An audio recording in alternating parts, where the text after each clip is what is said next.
Welcome to CLMD Connect. In support to the Comprehensive Region-Led Learning Continuity Plan LCP. I teach. Integrating technology academic community, the household. Ensuring every learner is safe and protected anytime, anywhere. Anchored on Sulong Idokalidad. This is DepEd Regional Office 11, delivering quality education across Davao Region. Hello world! Magandang umaga Pilipinas, maayong buntag Mindanao, mabuhay Davao Region. Welcome po muli sa ating Day 4 ng ating Regional Training of Trainers on Learning Management System. Ayan po, sana po ay nakapag-breakfast na kayo, ano po? And of course, then ay galaw-galaw muna kayo dyan sapagkat ngayong araw na ito po ay punong-puno tayo ng bisita mula sa ating tanggapang sentral sa Kagawaran ng Edukasyon. Mamaya ipapakilala namin sila sa inyo ng formal at saka po sila ay magbibigay sa atin ng mensahe na kung saan punong-puno po ito ng inspirasyon para sa ating mga kaguruan sa buong Rehiyon 11. Ano po? Pero bago po yan, of course, magtatala po muna kayo ng inyong attendance. Paki-flash po ng ating attendance link. Ayan po. Yan po ang inyong attendance sa araw na ito. And of course, nagsimula po tayo ng almost 8:30. Matatapos din po ang attendance na yan hanggang alas 10:30 po ng umaga. Ano po? Paalala po sa lahat ng aming teacher participants na kasama po sa webinar na ito hanggang alas 10:30 lamang po ng umaga ang open ang attendance link na yan. Okay po? So please screenshot nyo na or di kaya i-print screen nyo o ano pa pamamaraan nyo po dyan para makapagtala kayo ng inyong attendance. And of course, later, i-reveal naman natin yung mga watch advocate. Kasi pipili po tayo, di ba? Pipili tayo ng 5 sa bawat sangay. Ano po? Okay? So sa papatuloy natin sa umagang ito, kailangan natin ng mahalagang basbas mula sa ating Panginoong Diyos. Kaya sisimulan natin ito sa isang panalangin at susundan po yan ng pag-awit natin ng ating nationalistic song.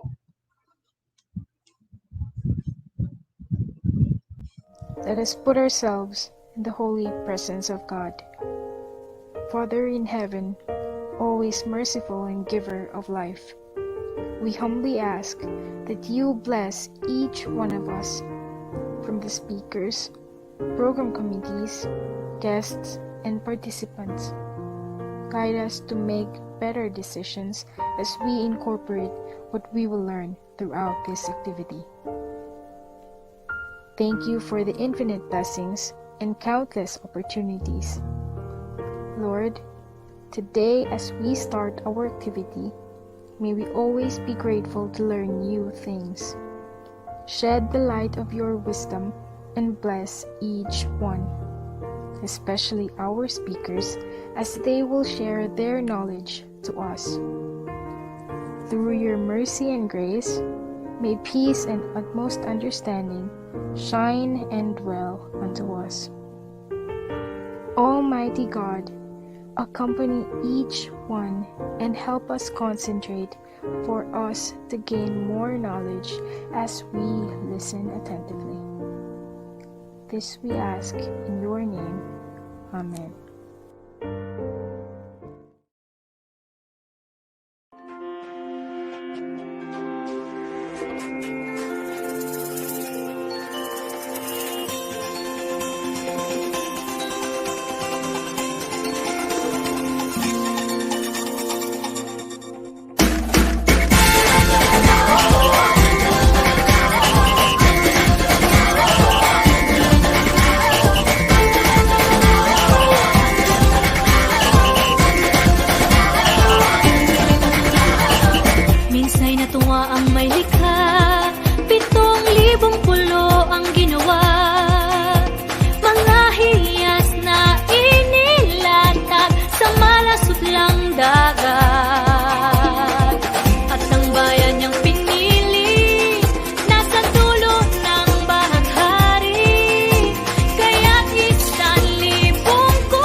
samba. Coming to Manila with the hitting and drums, yeah. Shake it up and give some like no more drama. And check the village, Philippines, throwing that. The world keeps stopping, but we ain't walking. We keep on dancing, that's how we rock it. 7,107 islands of beauty, pieces of heaven. Piliin mo rin ang Pilipinas. Piliin mo rin ang Pilipinas. Piliin mo rin ang Pilipinas. Piliin mo rin ang Pilipinas. Piliin mo rin ang Pilipinas. Kapulo ang kwintas ng pera. Piliin mo, yakapin mo. Kayamanan niyang likas. Piliin mo ang Pilipinas. Kapulo ang kwintas ng pera. Piliin mo, yakapin mo. Kayamanan niyang likas. Piliin mo ang Pilipinas.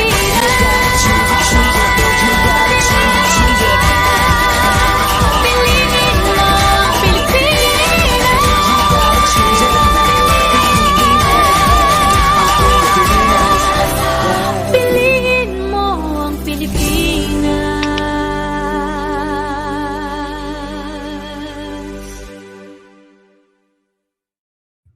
Muli, isang mapagpalang umaga sa ating lahat. Ayan, choose Philippines, of course. Walang katulad ang Pilipinas and walang katulad din ang Rehiyon 11. Ano po? So muli, good morning po sa lahat ng ating mga participants mula sa 11 divisions ng buong Davao Region. And of course, special greetings to our Regional Director, Dr. Evelyn R. Fitalvero, together with our Assistant Regional Director, Dr. Maria Ines C. Asuncion. Ayan po. So mga teacher participants na kasama namin sa webinar na ito, hindi na po namin patatagalin, makakasama natin ang isa sa ating mga bisita. Ayan po, ha? Isa sa ating mga bisita na ipapakilala ng formal sa atin ng ating CLMD Chief na si Dr. Janet G. Veloso. Good morning, Madam. Yes, good Hello, Ma'am morning. Jan. Good morning. Yes, good morning, everyone. Ako, Ma'am Okay. Jan. Punong-puno tayo ng panauhin. Ano po, simula pa day 1. So ngayon, may panibago tayong panauhin mula po sa tanggapang sentral ng Department of Education. Ano po? Yes, at ito ay galing sa Office of the Undersecretary for Curriculum and Instruction. Ayan. So ma'am, excited na po kami. So ipakilala nyo na po sa amin kung sino ang ating unang panauhin. Okay, so good morning to our RTOT participants. Our first guest today is a woman of action and of substance who started her career in the Department of Education in the year 2011 as Assistant Director of the then Bureau of Secondary Education. She didn't apply for the said position, but due to her expertise and experience, she was invited to become a part of it. Prior to this, she served as a faculty, school paper advisor, department head, and eventually became the school directress of one of the biggest private basic education school in Quezon City. Her eloquence and brilliance is noticeable among her colleagues and contemporaries. Her love for literature proved to be one of her distinct characters, and she is currently the Director 4 of the Bureau of Curriculum Development and the President of the Association of DEPA Directors. So, our viewers, teachers, supervisors, and our implementers in the region and the entire and the 11 divisions, please welcome our dynamic, responsible, brilliant, and workaholic Bureau of Curriculum Director, Director Jocelyn De La Rosa Andaya. Thank you very much, Miss Janet, for that very kind and warm introduction. Good morning, magandang umaga, mayong buntag, Davao Region. Pwede bang i-show na ang aking PowerPoint? First of all, allow me to say that I laud the efforts of Region 11 through the able leadership and care of my good friend, Regional Director Dr. Evelyn Fitalvero. Of course, our Assistant Regional Director, Maria Ines Asuncion, and our CLMD Chief, Janet Veloso, in organizing this regional training. And good morning also to the other guests that will be introduced later. In the many seminars, conferences, and orientations I have attended, I always say that we are in the precipice of a world where those that we have been accustomed to are rapidly changing and worse, fading into obsolescence. This is made more succinct by the COVID-19 pandemic, which until now shows no sign of abating. Next slide, please. The introduction and rapid change of technology, climate change conundrum, political and economic turmoil, and other man-made and natural calamities have wreaked havoc, but also brought unprecedented growth and development to countries. These have created so much impact in the way people work, think, act, and live. And these have also affected education and how learning is viewed. Next slide. With these successions of unfortunate events where disruptions in classes and schooling are inevitable and unavoidable, several questions need to be asked. How will education take shape? How will education be able to cater to all types of learners? How are we going to establish a resilient education able to respond to all sorts of disasters and adversities? And what are the very essential 21st century skills that learners need to be equipped with to live in a disruptive world? And yes, fellow educators, we are being called upon again, just like before, to be the frontliners in ensuring that education should continue. Our good secretary always reminds us that in any major catastrophe, our fellow Filipinos have looked to us, teachers, educators, for hope, for guidance, for continuance of life as we know it. Next slide. Because the darker it gets, the brighter we shine. We need to show that we can provide an uninterrupted learning experience that is on par with what we were offering before. This training that you're doing is a venue to upskill, reskill, and transskill. Pero hindi to kill, ha? To upskill, reskill, and transskill our teachers and keep them abreast, not just with current events in teaching in the new normal, familiarizing ourselves with the resources that are at our disposal. It also will um in live and teaching and entice and motivate our learners to appreciate and hopefully adjust well to learning in this pandemic. I know the ginormous, hindi enormous na ha, ginormous task being heaped on the shoulders of teachers at this time. You are faced with the formidable task of having to teach our learners without the benefit of the age-old, familiar, and comfortable physical face-to-face learning. I know the anxieties you feel as you grapple with and rely on teaching resources that are perhaps for some so alien to you and so unfamiliar. But just like what our good secretary said, learning must continue. Education must continue despite this pandemic. Next slide. And that means still ensuring that we afford relevant and meaningful experiences to our learners. But even though we have these fears, I am certain that the resolve to continue teaching, to continue to learn all these unfamiliar gadgets, to reach out to learners are in our DNA. We have to do this to show them that learning is important, especially at this time, to give our learners courage, to give them hope, to allow them to bloom and make them see that together we will be able to survive this pandemic. Next slide. And though we approach with much trepidation and are scared to use online resources, to use videos and other instructional materials for students that we can only see virtually, but in the words of John Dewey, if we teach today's students as we taught yesterday's, then we rob them of tomorrow. And that's why it's imperative that we learn what are the new gadgets, resources that are at our disposal to help enable learning. I hope that this is the perfect opportunity to learn and relearn without necessarily having to unlearn those that you've been able to do so well already if you are in the physical classroom. What we choose to teach, how we interact with students, and how we treat families, all of these play a crucial role in how children come to see the world and how they engage with it. Next slide. Once again, we are being asked to make a difference.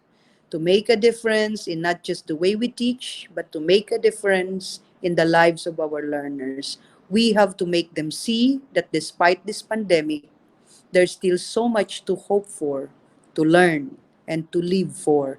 That is our task now. That is our pressing need now. And that's why I would like to quote again, next slide, Secretary, when she said, we are going into a new normal because we are creating a brave new world. Next slide, please. And we have to start with the children to give them courage, to give them initiative, to help them look at problems realistically, and to continually have hope and confidence that we will overcome. Those are the words of our secretary. She said, on to the brave new world. And next slide. So I say, my fellow educators, let's keep on teaching. The world is yours for shaping. Magandang umaga sa ating lahat. Next slide. At sana marami kayong matututunan dito sa isang linggong pagsasanay na binigay sa inyo ng inyong region. Maraming salamat. Magandang umaga sa ating lahat.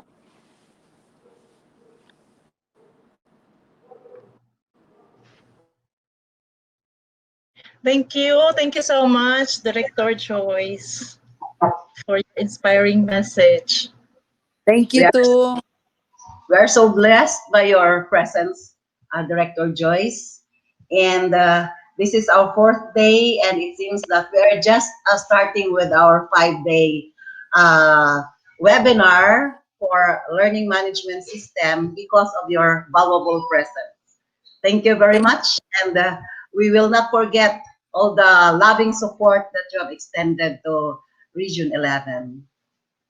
Yeah, Director Joyce, thank you for standing tall and strong. We actually look up on you. That's why we push our way out, because we are inspired with all the things that you are doing in the central office. Rest assured, Davao Region will do. Thank you. Thank you. Thank you so much.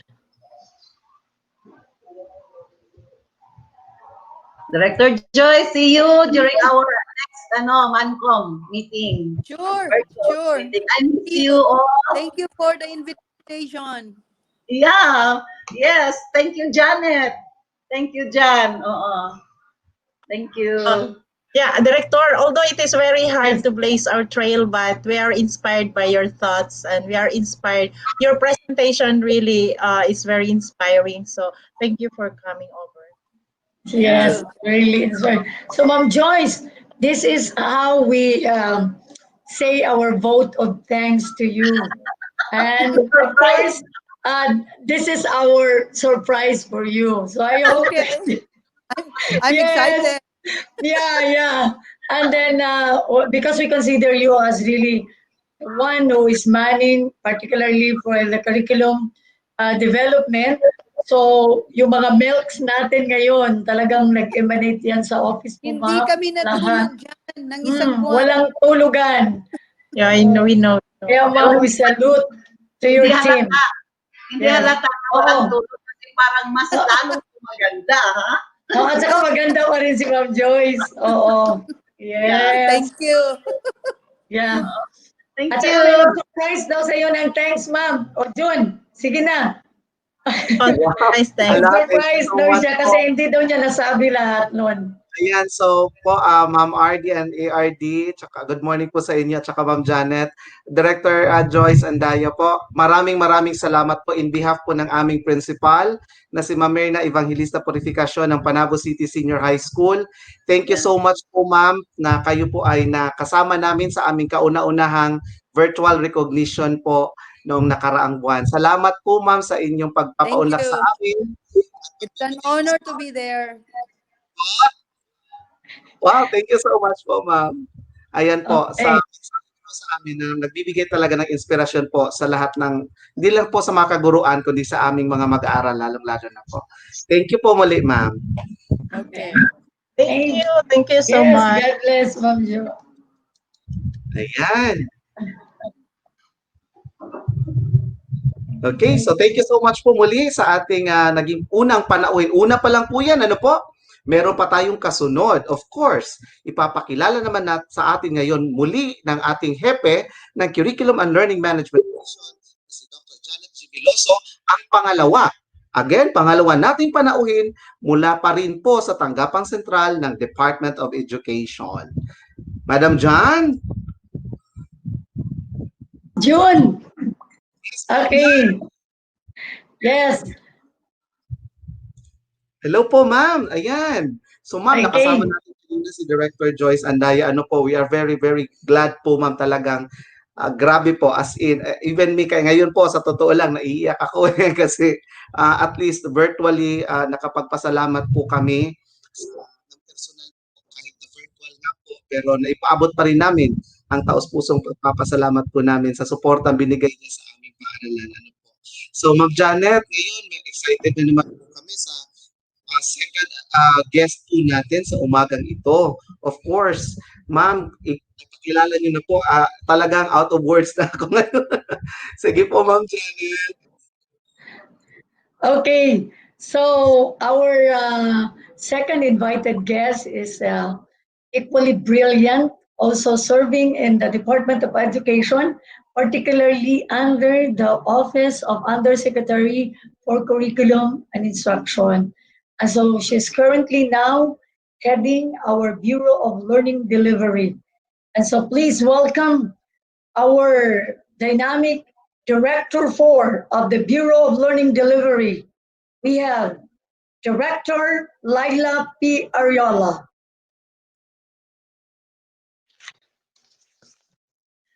Great morning to everyone. Magandang umaga po sa inyong lahat, the Region 11. And so let me say thank you to Regional Director Evelyn Fitalpero and Assistant Regional Director Maria Ines Asuncion, as well as Madam Janet, for making me part of this noble activity of yours. And of course, thank you very much for the whole official DOM of Region 11. So, even as the country grapples with COVID-19 pandemic, the Department of Education actually vows to remain focused and committed to the goal of delivering accessible, quality, relevant, inclusive, liberating, and safe basic education services. And the department, and we form part of it, shall continue what it has started with Sulong Edukalidad, which is a rallying call for a national effort of responding to the biggest challenge of basic education in the country, especially at this time when we really need each other's shoulders. The kite in Sulong Edukalidad as a symbol of hope should keep us hopeful that a bright future still awaits our school children. It symbolizes DepEd's aim to soar high above the challenges in basic education, which now includes COVID-19 pandemic. But on top of all, our beloved Department Secretary Leonor Magtolis Briones puts premium to the health, safety, and well-being of learners, school officials, teachers, and non-teaching personnel. Yes, COVID-19 has brought us to the new normal, and there's really no other way if not to face it with a courageous heart. We really have to have a courageous heart, spiced with love for our school children and care for their beautiful future. As very well said by our beloved secretary, and I quote, we're going into a new normal because we are creating a brave new world, and we all form part of that brave new world, and we are lucky. To me, I consider myself lucky, and I know you also consider yourself lucky to be part of that brave new world. Let us look at this crisis as a transformative opportunity to transition in a nimble manner towards the call of the future. A national education system that is capable of responding not only to the diversity of community contexts and learners, but also to the threat of future crises of this magnitude.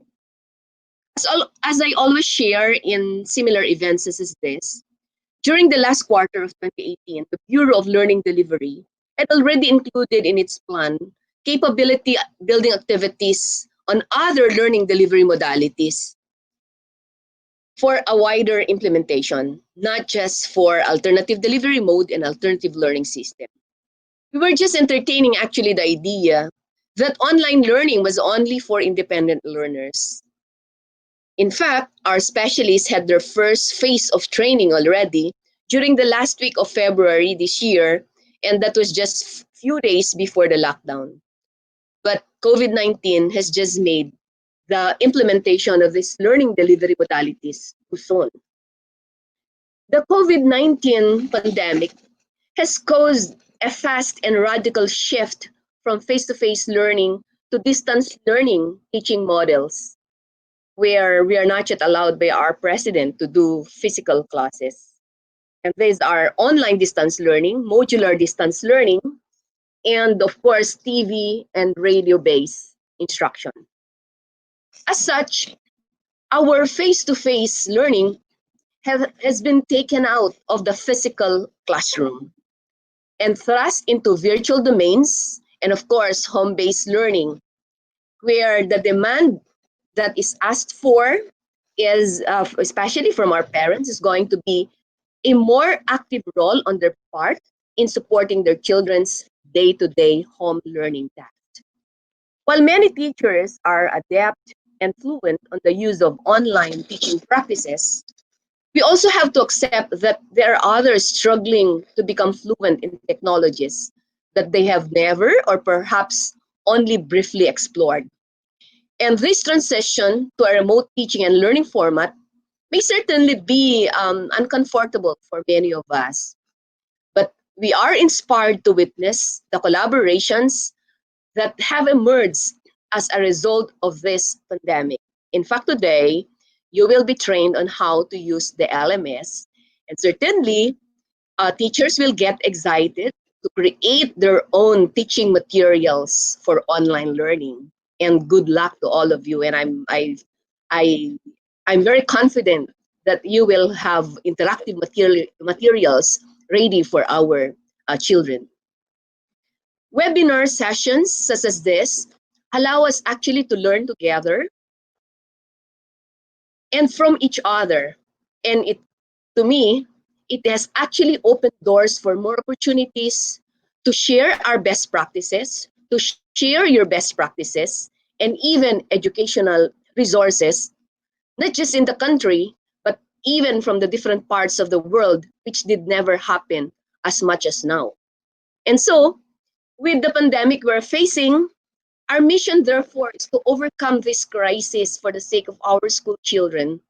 And with us collaboratively working together, we will win over this crisis. We rally behind our beloved secretary um, on her call that education must continue, and let us continue to draw inspiration from her. We cannot definitely allow COVID-19 to kill the dreams of our learners. My fellow teachers, you're arguably the most important members of our society who help children find their purpose. Let us all the more inspire in them a drive to do well and succeed in life despite this difficult time. As great teachers, you have the ability to change their lives for the better. And never forget that the teachers are the ultimate role models. While our beloved, I'd like to I'd like to be emphatic, this was already mentioned earlier by Director Joyce, and I'd like to be emphatic on the lines of our beloved secretary. Particularly, she underscored the importance of teaching children how to accept and adjust to changes that are happening around them, and to start with the children, to give them courage, to give them initiative, and to help them look at problems realistically and continually have hope and confidence that we will overcome this. But let us show first and foremost from us the grace that we manifest in accepting this challenges, these changes, in adjusting to these changes that are happening. And we have really to first and foremost clothe ourselves with courage, with creativity, and innovativeness before we can even ask the children to adjust and accept this change. And so these qualities, after all, have all been manifested by you with the gigantic accomplishments you all now have as you have prepared for the new normal in delivering basic education.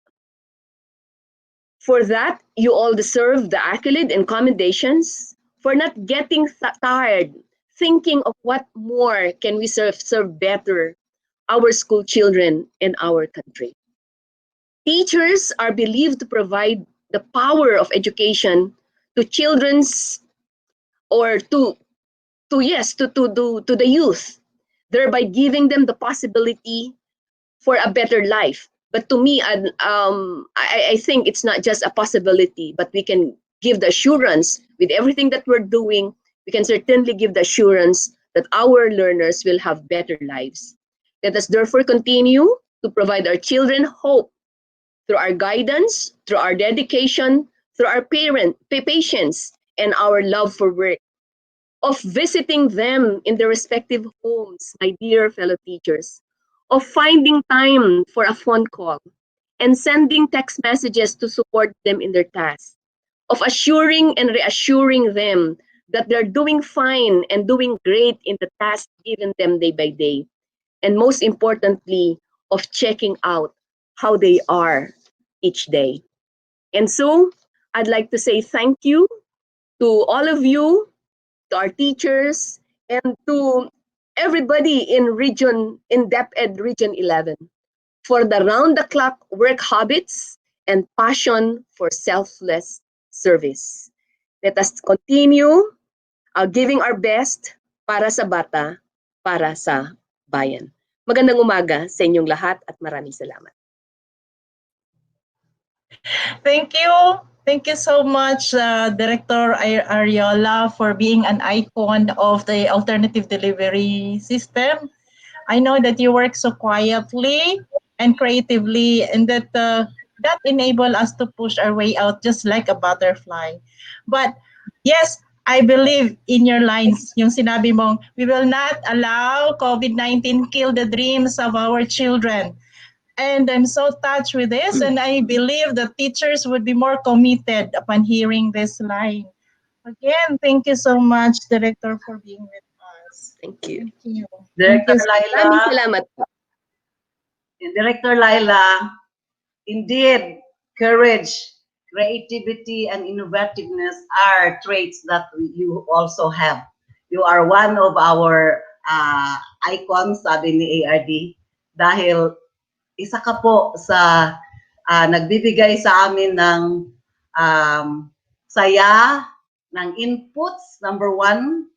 And CI would not be that strong without you.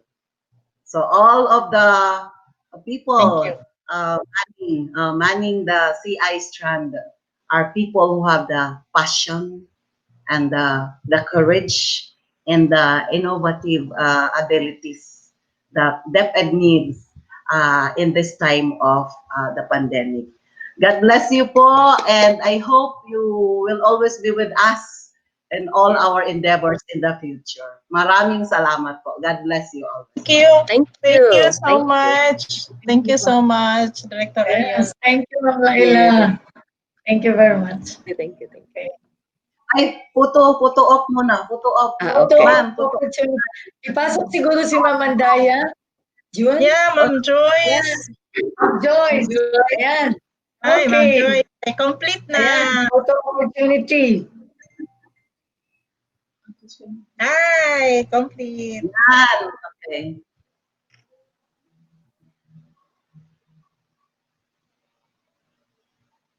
Okay. A big round of applause. ARD and ARD. Marami kayong utang na durian, ha? Yes po. Yes. Yan, padala namin. Oo. Biro ta. Yes. Yeah. Director, salamat talaga. Salamat. We can, words are not enough to thank you. How inspired our teachers who are listening at the moment. Please. Thank you so much.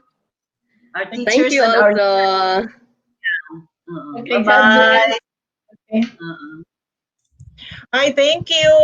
RD, thank you. Ayan po, thank you so much po sa ating mga DepEd officials na nakasama naman natin. Bago lang po, of course, allow me to greet them again, once again, and good morning to our Director 4 in the Bureau of Learning Delivery. Thank you so much, Madam Laila P. Ariola. And of course, thank you so much also to Director Jocelyn D.R. Andaya of the Bureau of Curriculum and Development.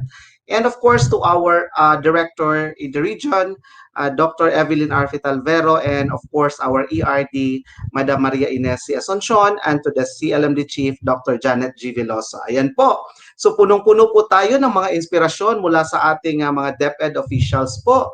Mula pa talaga yan sa tanggapang sentral ng Department of Education. Ayan.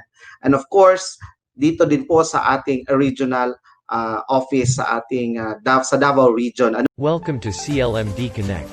In support to the Comprehensive Region-Led Learning Continuity Plan LCP. I teach. Integrating technology academic community, the household. Ensuring every learner is safe and protected anytime, anywhere. Anchored on Sulong Idokalidad. This is DepEd Regional Office 11, delivering quality education across Davao Region. So sa puntong ito, makakasama ko naman po on screen muli ang ating training manager na si Dr. Renato Pakpakin para po sa ating attendance board. Ayan, attendance dashboard. Sir Rene, good morning! Sir Rene? Okay, so while waiting po for Dr. Pakpakin, eto po, muli, pasalamat po muna tayo sa ating naging panauhin kanina mula sa DepEd Central Office. Of course, we have Dr. Jocelyn De La Rosa Andaya, the Director 4 of the Bureau of Curriculum and Development. And of course, from the Bureau of Learning Delivery, we have Director Laila P. Ariola. Thank you so much po sa inyo, madams. Ayan, okay? So Sir Rene, andyan ka na po ba? Okay, so controller, ipalabas po muna natin yung ating attendance link. Baka po mayroon pang hindi nakapagtala ng kanilang attendance sa umagang ito. Okay, so yan po, hanggang alas 10:30 po ng umaga, maaari po kayong magtala ng inyong attendance. Okay po. So, ayan. Now, since wala pa po sa si Sir Rene, ang ating training manager na siya naghanda po ng ating attendance dashboard, okay, andyan na. Sir Ren, good morning! Good morning, Sir Ren! Oh, good morning! Ayan. Ayan, So, malinaw na po ba ako, Sir Ren? I-represent na ba natin yung top 5 by division? Yes! Yun po muna. Ito ba yung kahapon, Sir Rene? Yes, yes, yung kahapon. Okay. Sige, mabilisan lamang. Just please watch on screen po yung mga top 5 mula sa umaga at saka sa hapon na attendance natin kahapon. Again po, kahapon ito ha. Yan ang ating magigiting na watch implementers or practitioners. Sige po, Sir Rene. Okay, John. Yan. Okay. Sir, pwede ba nating lakihan ng kaunti? Okay. So sa umaga, no? Sa umaga ng July 8. Sa umaga ng July 8, mayroon tayong okay, ito. Okay, from Davao City, Davao de Oro, Davao del Norte, Davao del Sur, Davao Occidental, Davao Oriental, Digo City, Igacos, Mati City, Panabo City, and Tagum City. Pagkahapon, John, okay. Sa Opo. hapon, Sige meron po, din sir. tayong na-identify. So from Davao City, Davao de Oro, Davao del Norte, Davao del Sur, Davao Occidental, Davao Oriental, Davao City, Digo City, Igacos, Mati City, Panabo City, and Tagum City. So mayroon tayong 5 bawat division. Yan. So, bawat attendance, morning at saka afternoon, meron tayong 55 na mga awardees, na mga makakatanggap po ng sertipiko mula naman po sa tanggapan ng ating rehiyon. Okay? So, yun po. So, Sir Rene, kumusta naman po ang ating data sa dashboard ng ating mga participants? Okay, kahapon. So kahapon, John, nakapagtala tayo ng 1,626 na participants sa umaga at 1,768 sa hapon. So meaning nag-increase tayo sa hapon, John. Wow! Nag-increase tayo sa hapon. So pagkatapos, meaning ikukumpara natin sa unang araw as our baseline, we have 98.49% na nag-attend sa ating umaga at 107.48% sa hapon. Kung ibabase natin sa average sa umaga at sa hapon, we have 102.97%. 102.97% ang ating attendance ngayon. Ibig sabihin, nag-i-increase tayo base sa ating baseline. So parang araw-araw nag-i-increase tayo, John. Yes. Parang dumarami siguro, no? Oo.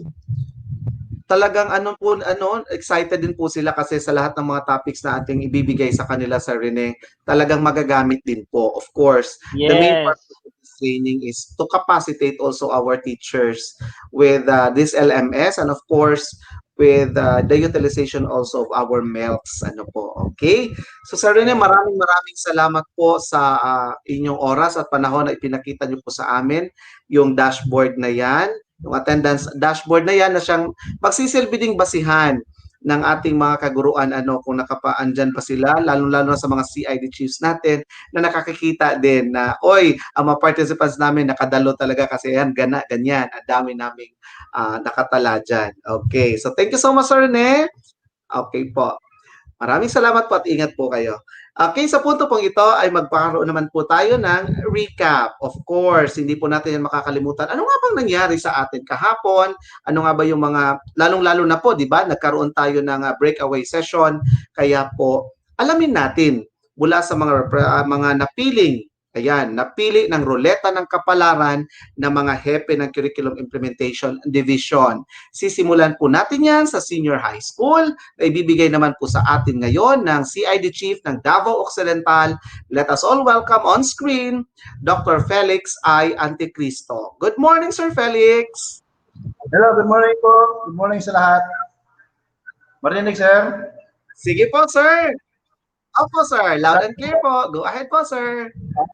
So, good morning to all of us who are in the biome of Learning Management System, which we naively know as LMS, no? Due to 3-minute time allotment, my apologies not to mention the names, even to our top officials. But anyway, thumbs up and LMS smile to all of us. Given the task to bring us back to the capsule of senior high school simulation, which started at exactly 10:03 in the morning. That is according to my watch after the short preliminaries of the day. The cursor of Mr. Amando Aguilon Jr. redirected the room to a certain brave teacher of Sigaboy Vocational National High School who simulated earth science, one core subject in senior high school, and it lasted for 19 minutes. The tandem of Danibel Tanduyan and Paulino Tado of Tagum Trade School failed the air of almost 30 minutes in their simulation on practical research. The glory of morning session gets tougher as Cherilyn Ramos and Joseph Ramos punctuated it at 11:50 with their simulation on the philosophy of human body. The Padlet link was posted at 11:54 a.m. and Dr. Hibos, with some notes to ponder, made it to formally sign off at exactly 12:04 in the afternoon.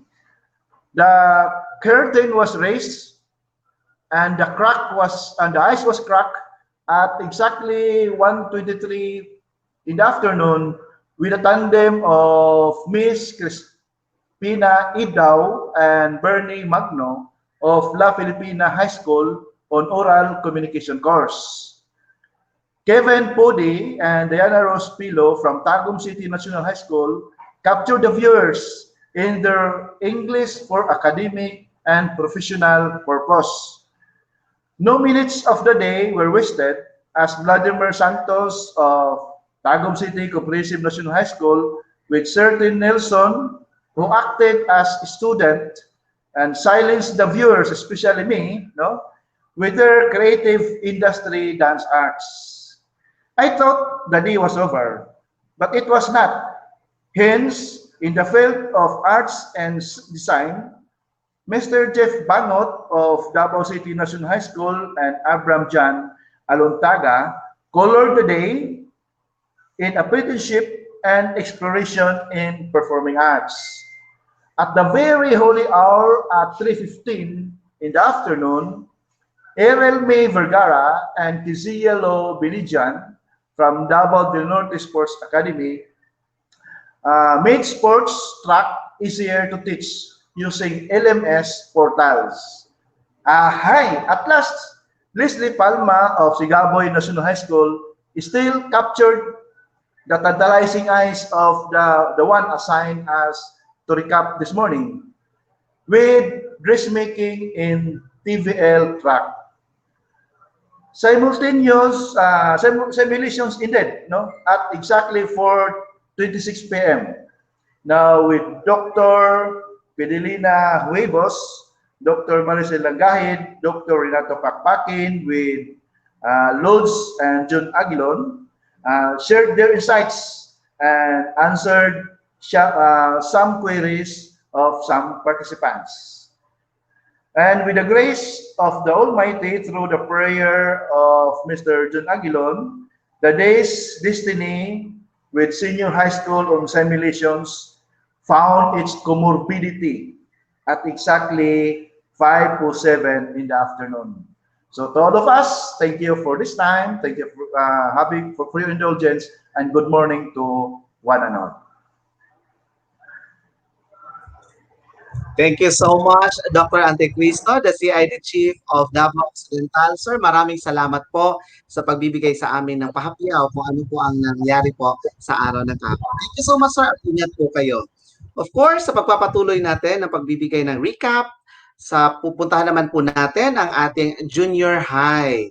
Kasi po, di ba, nagkaroon nga po tayo ng breakaway. Alamin natin kung ano nangyari naman po sa junior high at ibibigay yan sa atin ng ating CID Chief mula naman sa sangay ng Panabo City na walang iba kundi si Dr. Januario Iyamota. Sir Jan, good morning! Good morning, Sir John. Sir Jan, good morning po. Marinig ba, Sir John? Yes po, sir. Loud and clear po. Okay, thank you. To our guest from the Central Office, the powerhouse of the Office of the Curriculum Instruction, Dr. Jocelyn D. Arandaya, Director 4 of the Bureau of Curriculum Development, and Dr. Laila P. Ariula, Director 4 of the Bureau of Learning Development. To our Regional Director, Dr. Evelyn Pitalbero, to Assistant Regional Director, Dr. Maria Inés Asuncion, to sa LMD Chief, Dr. Janet D. Veloso, and all the chiefs of the 8th Function Division of the Regional Office, to all the Education Program Supervisor of the region, to all the Schools Division Superintendent and Assistant Schools Division Superintendent of Region 11, the CID Chiefs of the 11 Schools Division Offices of the region, all the Education Program Supervisors, Public School District Supervisor of Region 11, to all the teacher participant from kinder to senior high school, good morning to all of you. Maayong buntag sa tanan.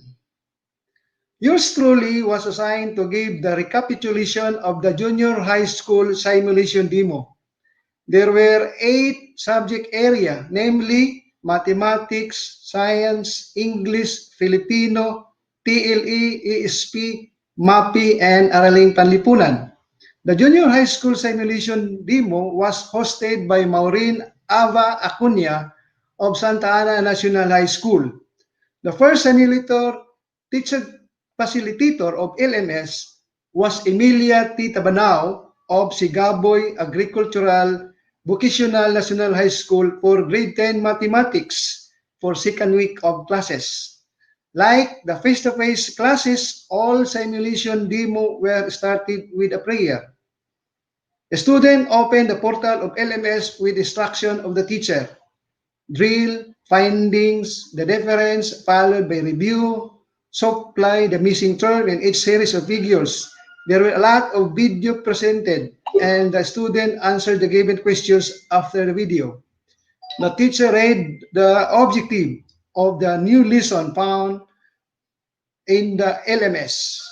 She employed the 4A's such as activity, analysis, abstraction, and application, and ended with assignment.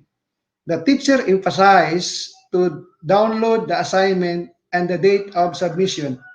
Before the lesson ends, the teacher showed the scores of the student in all her activities.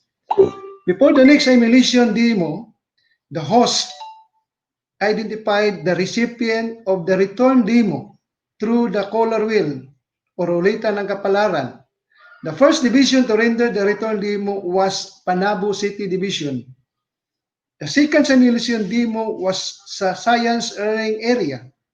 Nisim B. Mediodia was the simulator, teacher facilitator from the same school, Sigaboy Agricultural Vocational National High School of Davao Oriental Division. The scenario was the first week of online class. The topic was about the scientific method in solving the problem through experiment.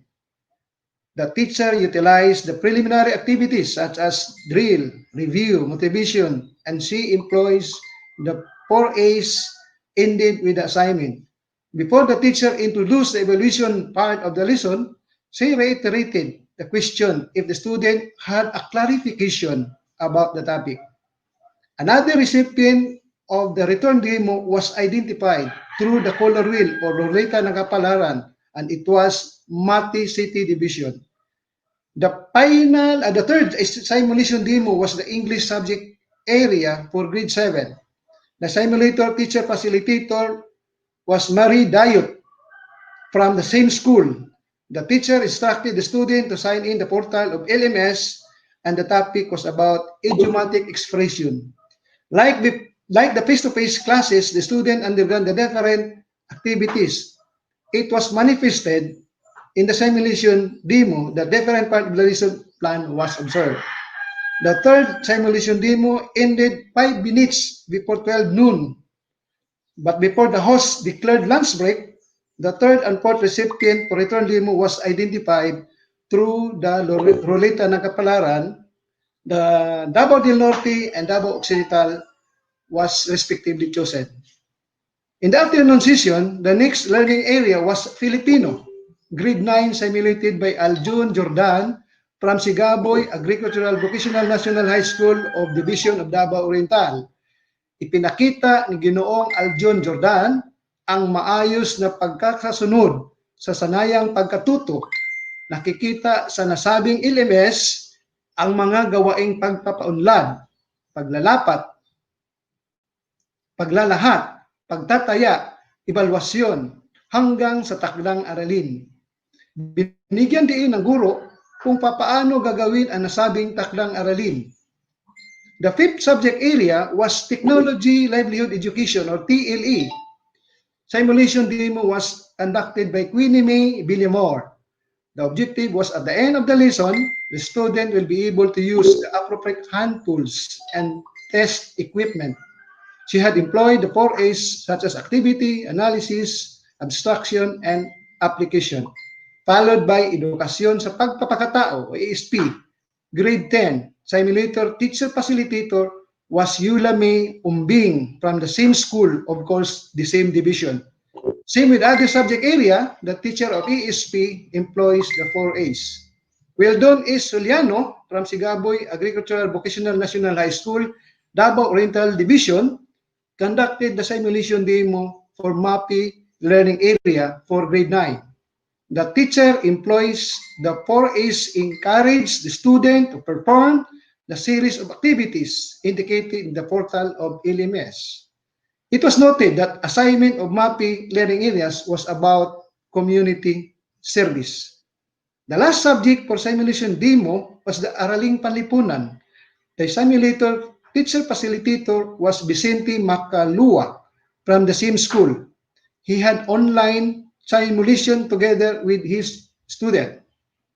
It was noted during the simulation demo that all simulation demo teachers were coming from one school, which is the Sigaboy Agricultural Vocational National High School Division of Davao Oriental. It is safe to conclude that learning management system was used a long period of time in this institution. The simulation demo of LMS with the different subject area revealed the school head and teacher of this institution committed to deliver quality education in whatever modality it may be. The junior high school simulation demo ended up with the open forum and again facilitated by Maureen Ab Acuña of Santa Ana National High School of Davao City Division, and of course with the different education program supervisor headed by our Chief of CLMD, Dr. Janet Biluso. And that's from the junior high school level. Thank you and good morning to all of us. Why, thank you so much, Sir John. Ayan, salamat po sa aking CID Chief. Ano po, at saka thank you so much, sir, for the support also and for giving us your time para po mabigyang linaw din po ng lahat ng kaguruan natin kung ano po ang nangyayari sa inyo po sa inyong session sa junior high school. Thank you so much, Sir John, at saka po ingat po kayo, sir. Okay Welcome. po. God bless po, sir, at saka saludo po kami sa inyo. Thank you po.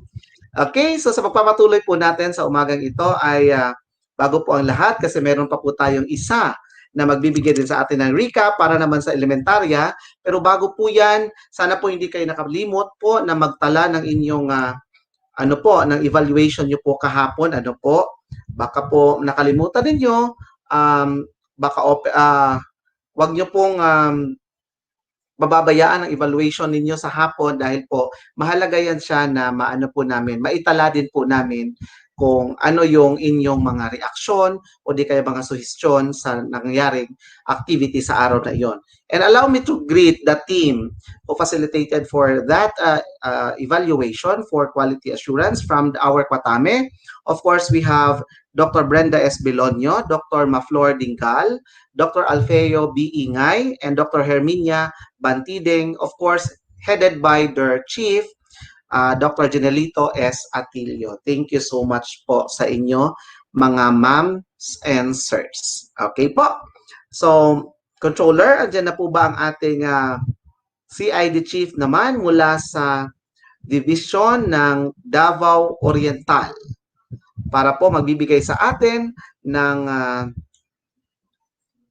recapitulation patungkol sa nangyari po sa elementary noong kahapon po. Ayan. Okay.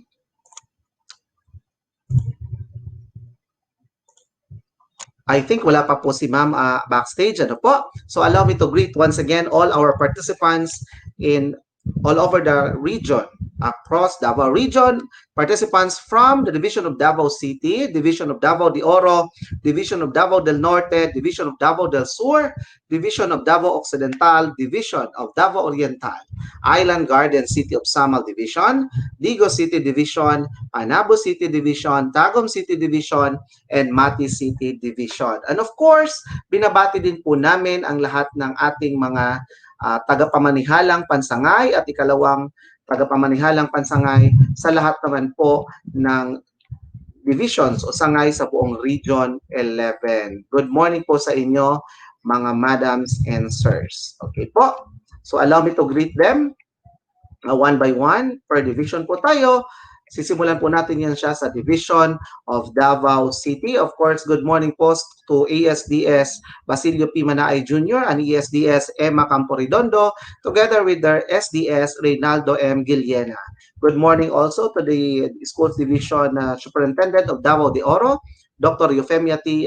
Gamutin, and of course, with OIC ESDS, Madam Feby Gay Refamonte. Good morning po sa inyo, ma'am.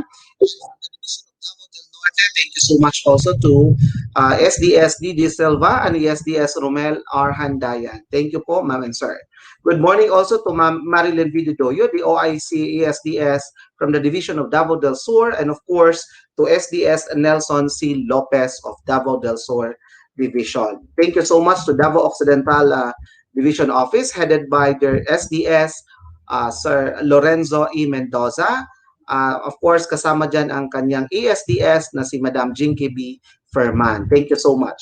For Davao Oriental Division naman, we have Madam Esther Jean U. Pilayo as acting as the OIC ESDS for Davao Oriental. At good morning din po kay Sir Reynaldo B. Meliorida, ang Schools Division Superintendent na po ng nasabing sangay.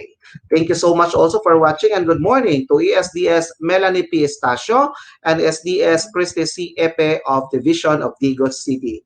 For Island Garden City of Samal, good morning po OIC SDS Ma'am Filomena M. Lopez and OIC SDS Dr. Winnie E. Batoon. Thank you so much po sa inyo. For Mati City naman, we have OIC SDS Ma'am Maria Genevieve T. Francisquete. Good morning po sa inyo, ma'am. Of course, good morning din sa ating OIC SDS, Madam Alona C. Uy. And for Division of Panabo City, good morning po, ESDS Rebecca Casasagot. And to our OIC SDS, Dr. Renante A. Solitario. Good morning po, ma'am and sir. Good morning din po, of course, sa Division of Tagum City na pinamumunuan naman po ng ating SDS na si Dr. Josephine L. Fadul, kasama po ang OIC SDS na si Madam Christine C. Bagakay. Okay po, so magandang umaga po sa lahat ng aming mga minamahal na tagapamanihalang pansangay ng mga paaralan at sa lahat ng ikalawang tagapamanihalang pansangay ng mga paaralan sa buong rehiyon 11. Okay po? Okay. So, I think, andyan na po ba siya? Okay, so magpapatuloy po tayo. Dahil po inaantay pa po natin, baka po nagkakaroon po siya ng signal problem po sa, of course, Davao Oriental pa po si Madam. Aantayin lang natin, mamaya-maya babalikan natin si Ma'am. Sa punto pong ito, makakasama naman natin ang ating regional focal po ng regional coordinator ng ating radio-based instruction, RBI po, na siyang magbibigay linaw din sa atin, ano nga ba itong RBI? So let us all welcome on screen na walang iba kundi si Dr. Maricel S. Langgahid, ang Education Program Supervisor din po ng Alternative Learning System ng buong Region 11. Good morning, Ma'am Cel. Hello, good morning, June. Good morning, everyone. Good morning po. Loud and clear ba tayo? Yes po, Ma'am Cel. You look okay good. ba ang ating reception ngayon? Okay. So, okay, good morning. Opo, Ma'am Cel. Isa sa learning modality po natin itong radio-based instruction, ano po, maaari niyo po ba kaming bigyan? Ano po ba ang pahapyaw po na overview bago niyo po i-present ang kabuuang pagpapakahulugan sa ating RBI? Can you give us a little information about RBI po? Okay, June, thank you for this opportunity. But before I will proceed, John, pwede po bang bumati? Yes po, ma'am. Of course. Pwede, Okay, pwede so po. Al's morning to all our online viewers and participants for this RTOT or Regional Training of Trainers for the LMS. Also, good morning to our Regional Director, RD Evelyn Arpet Albero, and our Assistant Regional Director, Dr. Maria Ines Asuncion, all our chiefs of the functional division of the region, and of course, our chief of the CLMD, Dr. Janet Veloso. Also, our morning greetings to all the division, ALS focal persons of the 11 SDOs, our education program specialists for ALS, and our selected ALS teachers and trainers, writers who are attending in this online workshop and training. So this morning, we are now on the fourth day. On behalf of the ALS implementers of the region, we would like to thank our RD and our ARD, and of course our chief of the CLMD for including ALS participants in this training. And of course, we're very lucky to have this training even in an online mode.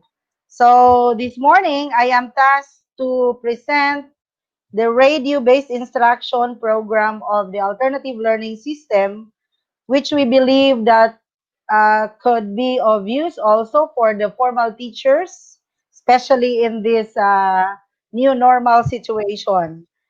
This modality or strategy has been used already by our ALS implementers since 2003. Medyo matagal na po yung mga implementers natin sa field ay gumagamit na ng ganitong modality kasi we believe that this would fit in the kind of learners we have in the field. So, for a very brief overview of this radio-based instruction, this is a very traditional way. Sabi po nga, and I quote from our Secretary Leonor Briones na hindi po ito bago. Ito po ang kanyang sinasabi palagi in all the press releases and press con na itong radio-based instruction program ay matagal na modality na ginagamit ng non-formal pa noon at ngayon ay alternative learning system. But this modality is a very responsive modality in the new normal situation, especially to those learners who have no financial means to buy gadgets to use for virtual or online deliberation of learning. So as we are facing the global pandemic, we cannot just set aside our deliverables that is to continue the access of basic education. So I will also include how does alternative learning system conceptualize this learning modality. Again, in the year 2003, the non-formal education was renamed to alternative learning system to strengthen literacy programs, to cater our out-of-school children, out-of-school youths, out-of-school adults with diverse and different special needs. Of course, we are including those vulnerable groups, the workforce, the parents, the persons deprived of liberty, and also our overseas Filipino workers. In fact, our 11 SDOs are having their online e-learning, e-eskwela learning sessions with learners outside Philippines. And in order to address their individual learning needs, the former Bureau of Alternative Learning System, now the ALS Task Force in the DepEd Central Office, has come up with a blended learning approach. So itong blended learning approach, hindi ito bago sa mga ALS teachers. Dati-dati na itong ginagawa na ating mga teachers with the integration of face-to-face, radio-based instruction, computer-based instruction, TV episodes, and even distance learning or the modular approach. Kaya nga, hindi na mo problema ang ALS in terms of the modules. We have already 529 basic literacy, lower elementary, advanced elementary, junior high school levels, modules of printed, which are delivered in all the 11 SDOs and are usable in the field also.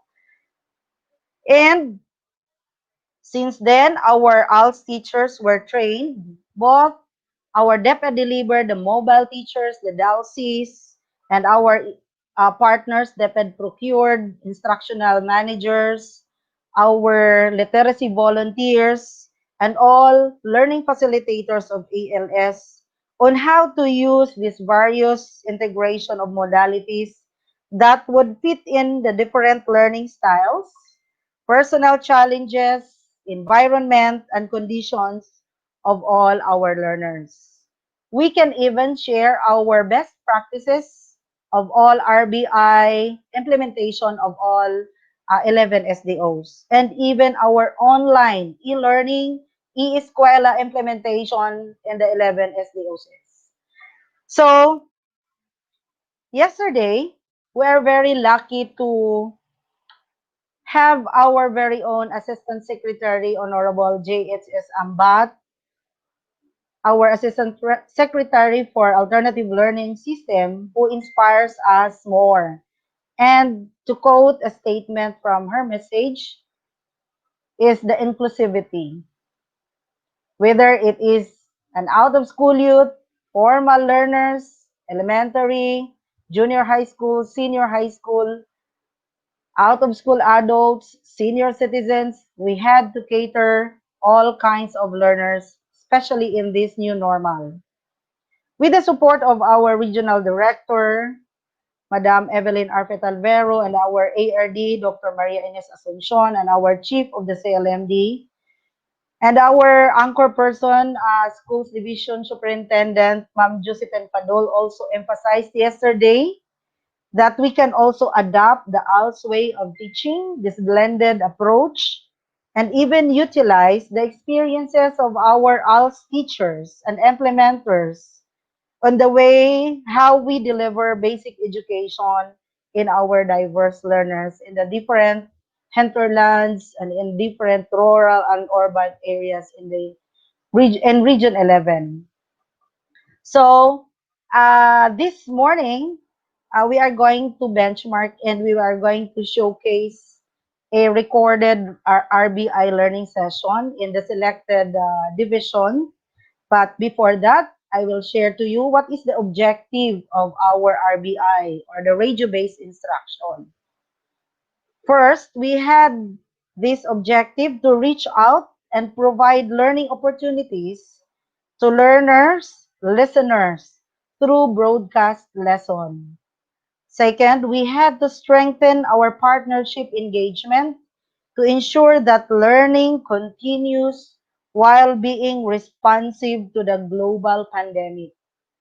So that's why we continue our program implementation in the RBI of ALS. So this morning, June, we will showcase a sample RBI learning session recorded last July 4. Are we excited with that? Are we ready?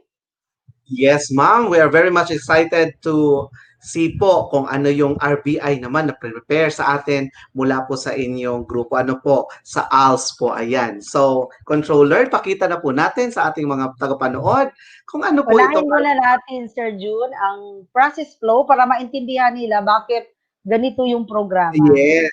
So, Ma'am Lugine, may I request the process flow of the first setting? Yes. Dalawang setting at ipapakita natin, Sir June, yung nasa radio station at nasa isang very remote barangay na pwede pala ding mag-RBI through trompa, gamit ang trompa. Hindi po hadlang ang basic education delivery kahit in the remotest area in our division. So, Yung unang process flow na ipapakita natin is the Davao Occidental Radio-Based Instruction Program Implementation. So, makikita natin on screen how they have started their program implementation. Titingnan natin. In 2008, they started the planning with the identification of potential sponsors and radio partners. Kailangan talaga natin ng better partnership in this program. Persons involved are the superintendents, CID chiefs, our focal person, our specialist, and the RBI coordinator in the division. The step 2 is the signing of MOA or the contract with a partner radio station. Pwede din natin ito i-replicate, duplicate in the implementation in the formal school. It was also in November 2008. Then step 3, we have this launching of the actual implementation of the program with the involved persons as implementers, our instructional managers, the radio station manager, technician, and ALS learners and other listeners. So step 4, ito na po yung weekly collection of responses to check the learners' performance during the RBI session done off-air of the CLC. Ibig sabihin, hindi stand-alone ang radio-based instruction. Kailangan pa rin ito may face-to-face na blended instruction program kasi hindi po hindi masyadong maximize ang interaction in a radio. Step 5 is the monitoring wherein we will ensure the sustainability and the impact of the program, and this will involve the CID chief, the focal person or the EPS in charge of ALS, the specialist, and the sponsoring agencies and partners every last Saturday of the month because the airing time is held every Saturday. Okay, next slide, please, Lou. So ito na po yung budget of work, paano gagawin yung flow of activity in the radio station. So yung name po ng program is very contextualized and very localized talaga na binigay sa atin ng Davao Occidental ang kanilang programa, Lupad Al sa Kahanginan kasi on the air. So we're very lucky that our RBI program aired at the JB 103.9 Gold FM, Radio Kamagi. Airing time is 10 to 11 a.m. and the time slot is 1.5 hours every Saturday. So other divisions can also reach the frequency. Naririnig din tayo sa ibang mga divisions. And we are very lucky for Davao Occidental that last July 5, nag-extend po ang kanilang RBI program at radyo natin Malita 105.5 FM, DXSA. The airing time is 12 to 2 p.m. Time slot is 2 hours. And the airing day is every Sunday. Why Saturdays and Sunday? Because mostly our ALS learners are available this time. So, ang kanila pong face-to-face, mamimili na lang po sila from Monday to Friday, wherever they are very available. So, ito po yung flow of activities, the standard program, OBB, or the opening billboard, greetings, prayer, announcement, and updates, vocabulary building, unlocking of difficulties, review of previous topics, reading of motive questions, and before this, may ginagawa din ang ating mga teachers ng ALS ng session guide or WLM. So, hindi po exempted sila sa ganon. So, bago po itong sa radyo na actual, meron po silang ginagawang session guide or yung weekly learning log and WLM. So, may ito pong timeline, hindi ko na lang babasahin kasi depende ito sa airing time. Pwede po mag-adjust ang ating mga radio formators and curators and formators in case na mag-vary ito ng number of hours. So, next slide, Lou. Next slide. Okay. To continue the flow of activities. Okay, balik po sa number 8 po. Meron po tayong mga music related to the topic or the OPM, playing of OPM music, The lesson proper, ito pong lesson proper, pwede po namin i-share sa formal school.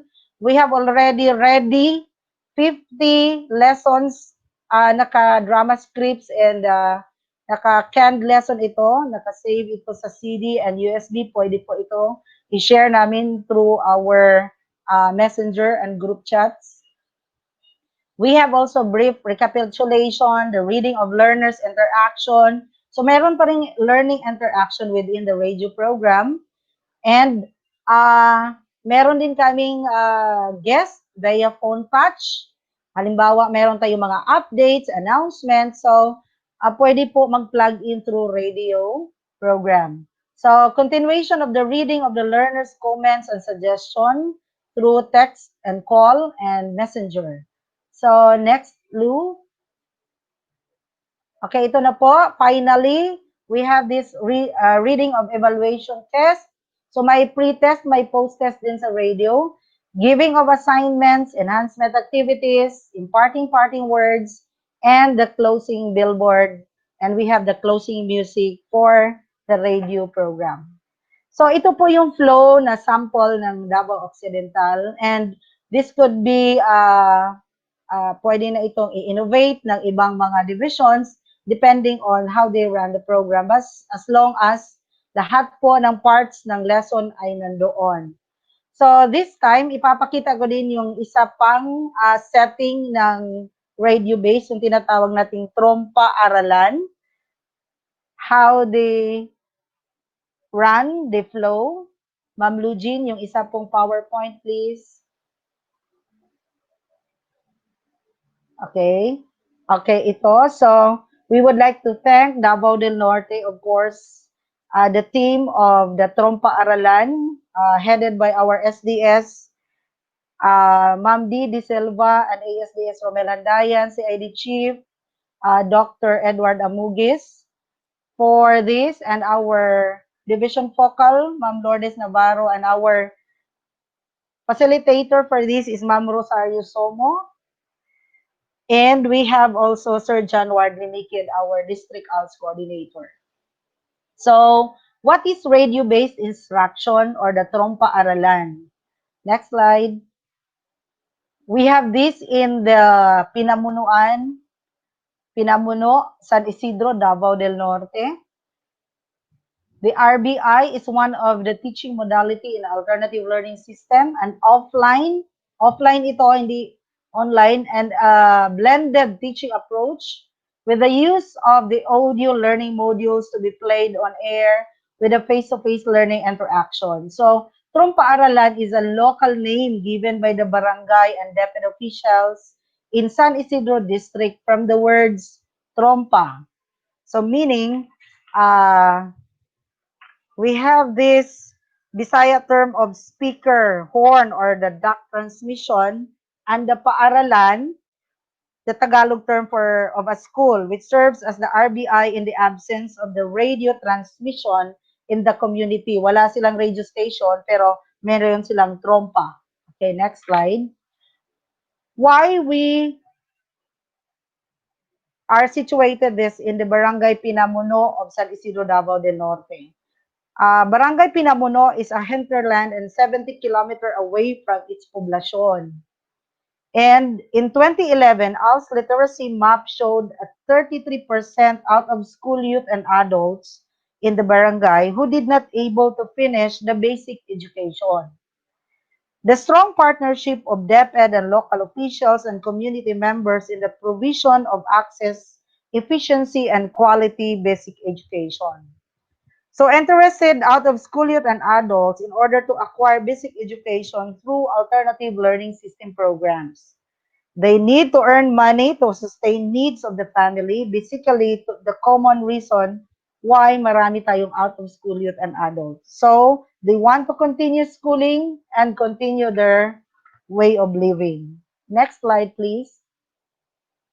In this slide, we show the access, the efficiency, and the quality of basic education in the delivery of this RBI program. Hindi ko na lang isa-isahin yung pagbasa po. Pwede ko din i-share ito in our group chats. Next slide. Okay, dito makikita yung impact of the RBI or the trompa-aralan to learners. Farming while learning, pwede po ipagpatuloy yung farming activity. Listening while doing, kung ano yung ginagawa.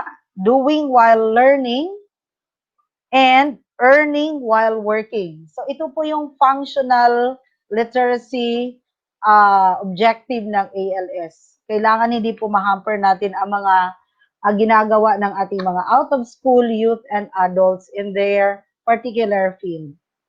So why RBI trompa-aralan in time of pandemic?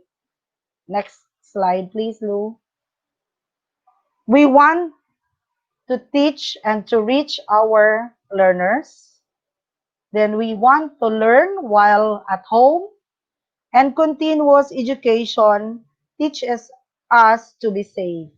So this is the reason why we had to continue our RBI programs in this time of pandemic, and this is just fitting to our situation. Next slide. Daghang salamat sa tanang naminaw diha sa atong mga our online viewers and participants. And maybe you are now excited to view, to listen to our recorded videos taken from and recorded from Davao Occidental and Davao del Norte. And we would like to thank our superintendent from Davao Occidental, Dr. Lawrence Mendoza, ASDS, Jinky Ferman, and our chief, Felix Anticristo. So are we now ready for the first RBI lesson on air? Sir June? Yes, ma'am. Ready. MP4. Broadcasting System Incorporated. 103.9 Gold FM. Radyo Kamag, Malita. Respetada. Responsable. Sakop sa KBP. Kapisanan ng mga broadcaster ng Pilipinas. The following program is a paid program. The views and opinions are inherent to the host and are not the views and opinions of Gold FM Management. ALS, School on the Air, Alternative Learning System, eskwelahan sa kahanginan, ang nagunang programa nga maghatod kanato ug mga mahinungdanong pagtulunan pinaagi sa kahanginan ug karon atong makauban ang atong mga magtutudlo sa kahanginan. Good morning, Malita, mayong buntag, Davao Occidental. Today, July 4, 2020, with our title episode, Bata, May Karapatan Ka. And to start our RBI episode, let us pause for a while. Magdasal tayong lahat bilang pagbibigay pugay at pasasalamat sa puong may kapal. Ay mas mapahalagahan nila ang kanilang buhay at mga karapatan at magampanan ang kanilang mga tungkulin at responsibilidad bilang epektibong kabataan. Ang lahat ng ito ay aming pinasasalamatan sa ngalan ni Jesus na aming tagapagligtas. Amen.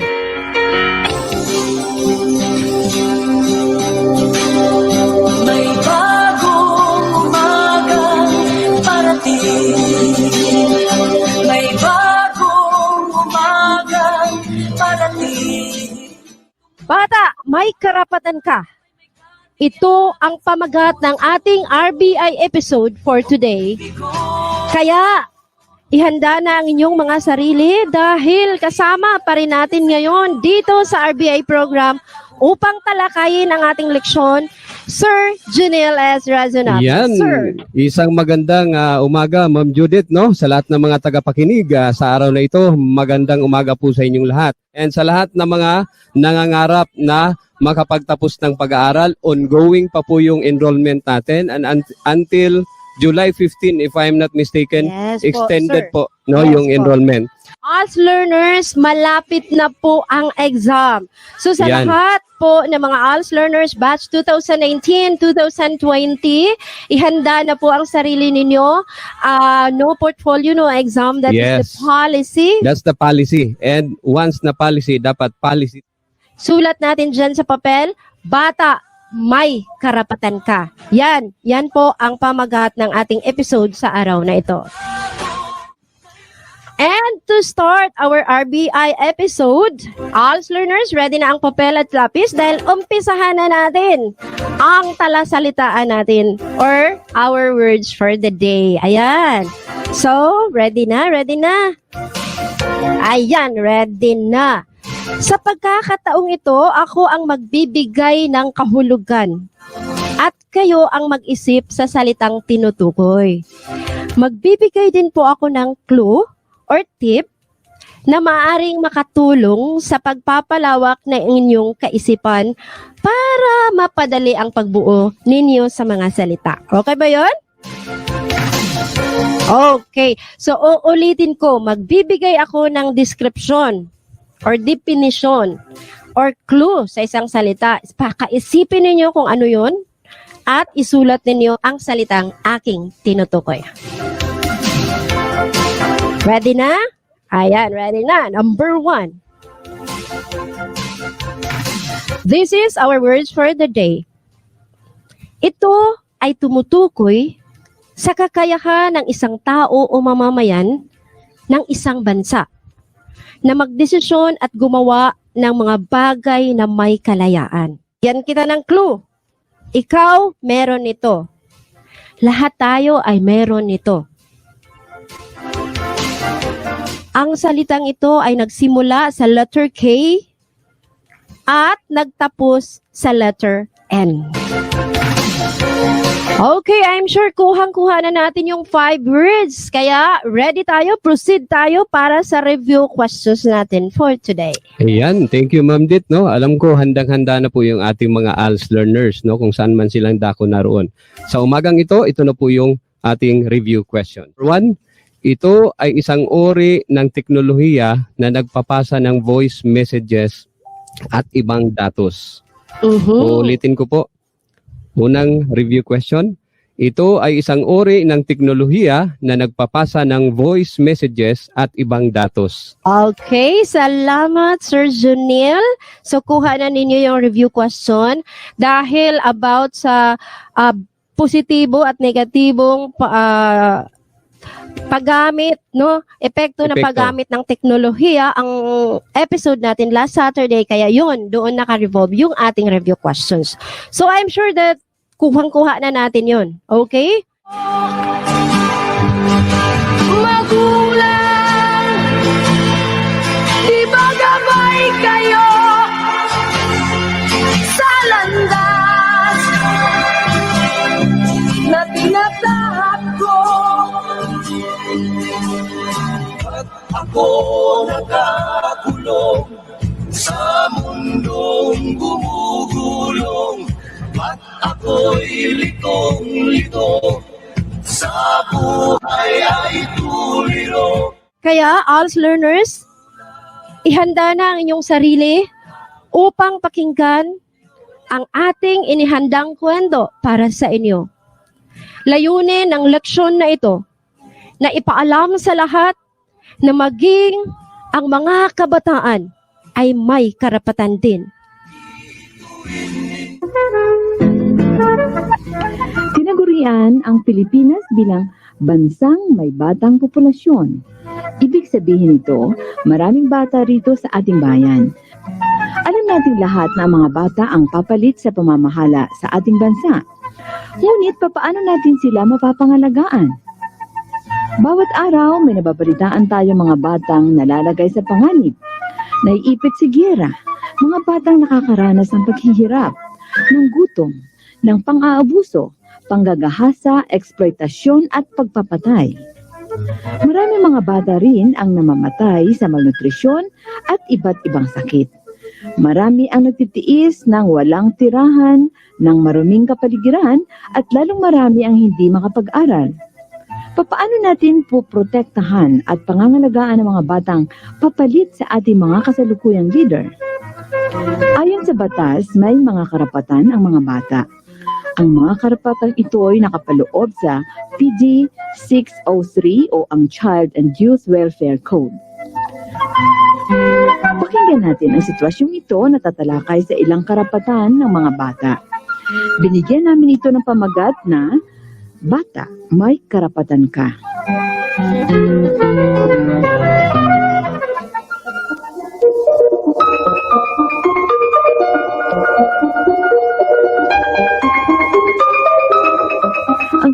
ito ay tungkol sa pagmamalasakit na ginawa ng isang matandang babae sa batang inaabuso ng kanyang ama.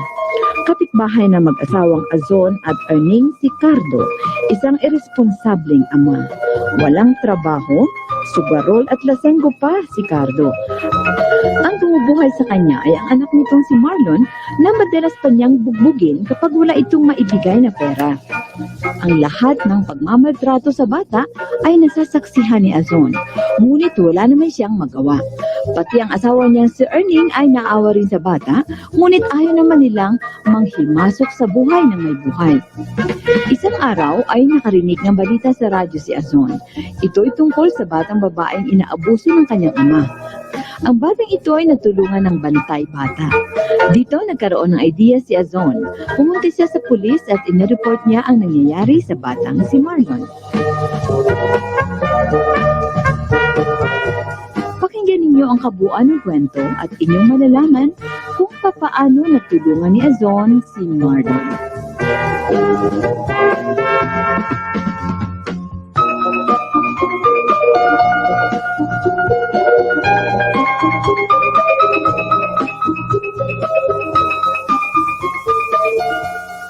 Ikaw talaga bata ka! Napakatigas ng ulo mo! Ilang beses ko bang sasabihin sa'yo na sa akin mo ibigay ang pera? Ikaw hindi ka na nagtanda itong sampal sa'yo! Aray ko! Masakit po tayo. Huwag niyo na po akong sasampalin. Saan mo dinala ang pera? Ha? Saan? Tadya kang pakita niya. Bumili po ako ng bigas. Wala na po tayong bigas at yung iba, pinayad ko kay Aling Karing. Sinisigil na po tayo eh. Ang haba na raw ng utang natin. Bakit mo binigay? Ikaw talaga. Saan ha? Ibinigay mo muna sa akin. Kahit kailan wala kang utang. Ikaw talaga. Ikaw di ka na nagtanda ha? Gusto mo bang tadya kang pakitang katulad nito? Tama na. Hindi ko na po ulitin. Naku, kawawa naman si Marlon. Binubugbog na naman siya ng kanyang ama. Walang hiya. Ako, Ason, huwag ka makialam. Wala kang magagawa doon. Anak nila yun.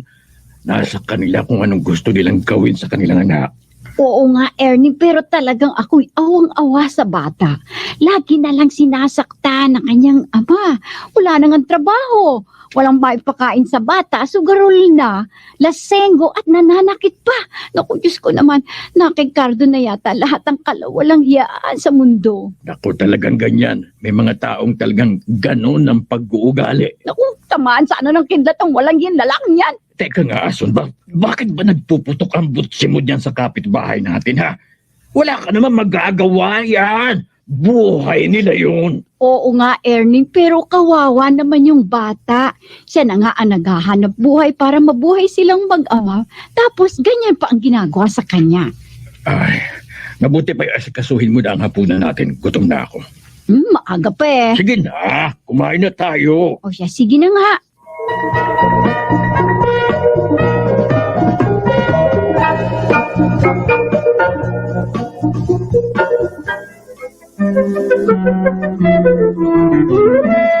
Anong pangyayari ang narinig ni Azon mula sa kanyang kapitbahay?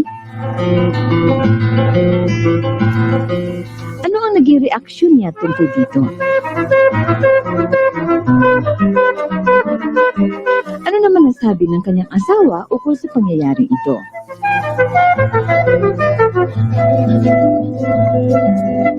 Bakit ayaw ni Mang Erning na makialam si Azon?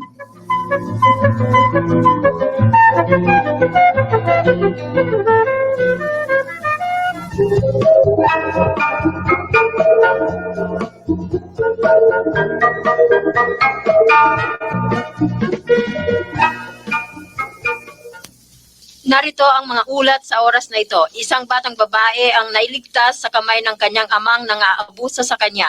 Ayon sa batang si Cherry, hindi niya tunay na pangalan. Bukod sa paghahalay, siya ay binubugbog pa ng kanyang ama. Matagal na umanong binigyan ako ng magandang ideya ng balitang ito ang kanyang ina. O pwede pala. Si Cherry May ay nailigtas pag-asa ng pala ang batang si Marlon. Pero saan ko kaya makukontak ang bantay bata na sinasabi ng balita sa radyo? Saan kaya ako makakapagtanong?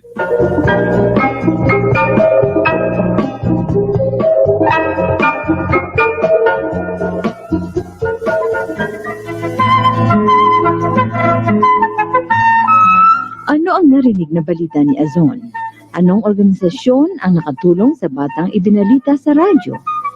Ano naman ang naging desisyon ni Azon pagkatapos marinig ang balita? Ipagpatuloy ang pakikinig sa dula at malalaman ninyo kung ano ang ginawa ni Azon.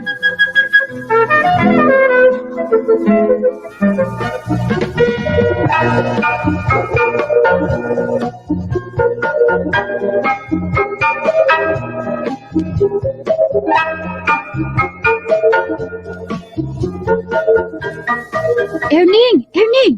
Alam mo, may napakinggan akong balita sa radyo. Ukol sa batang babae ba na inaabuso ng kanyang ama. Iniligtas daw ito ng bantay bata. Oh, anong ibig mong sabihin? Wala naman. Iniisip ko lamang na... Nakwason, kung ano man yung iniisip mo, huwag mo nang ituloy, ano? Baka mapahamak ka lamang. Huwag kang makialam sa buhay ng may buhay. Bakit naman? Ako'y nagmamalasakit lamang. Naaawa talaga ako sa bata eh. Kung may magagawa lamang ako'y matagal ko nang inampun yung batang yan. Oh, bakit mo naman gagawin yon? May magulang naman siya. Buhay na buhay ang mga magulang. Yun nga lamang, napaka-irresponsable. Siguro kung alam lang ng ina ng batang yan na nagkakaganyan ng kanyang anak eh, isinama na rin ang batang iyan nang sila'y maghiwalay. Teka, hindi ba't dalawa ang anak nila? Oo nga, pinaghati pa nga eh. Napunta sa ina ang batang babaeng sumususo pa ng magkahiwalay ang mga iyan eh. Aba, nararapat lang na paghatian nila ang kanilang mga anak. Hindi naman tama yung sa babae lahat mapupunta ang pagpapalaki sa kanilang mga anak. Oo nga, pero tingnan mo naman ang nangyayari niyan sa batang lalaki. Ginawang palabigasan at binubugbog pa nung ama. Teka, Ason. Umagang-umagay, ano itong pinag-uusapan natin? Buhay ng may buhay. Pinakikialaman mo. Mabuti pa iabot mo nga yung sapatos ko, ano? Abay, mahuhuli na ako dyan sa kakakadaldal mong yan. Ito naman, parang nagkukwento lamang ako eh. Alam ko kasi ang karapatan ng mga bata. May karapatan silang magkaroon ng pamilyang mag-aaruga at magmamahal sa kanila. May karapatan din sila na mabigyan ng proteksyon laban sa pag-aabuso, eksploitasyon at sa masamang impluensya. O siya, eto na ang sapatos mo, masyado ka naman. Atrasado na ako.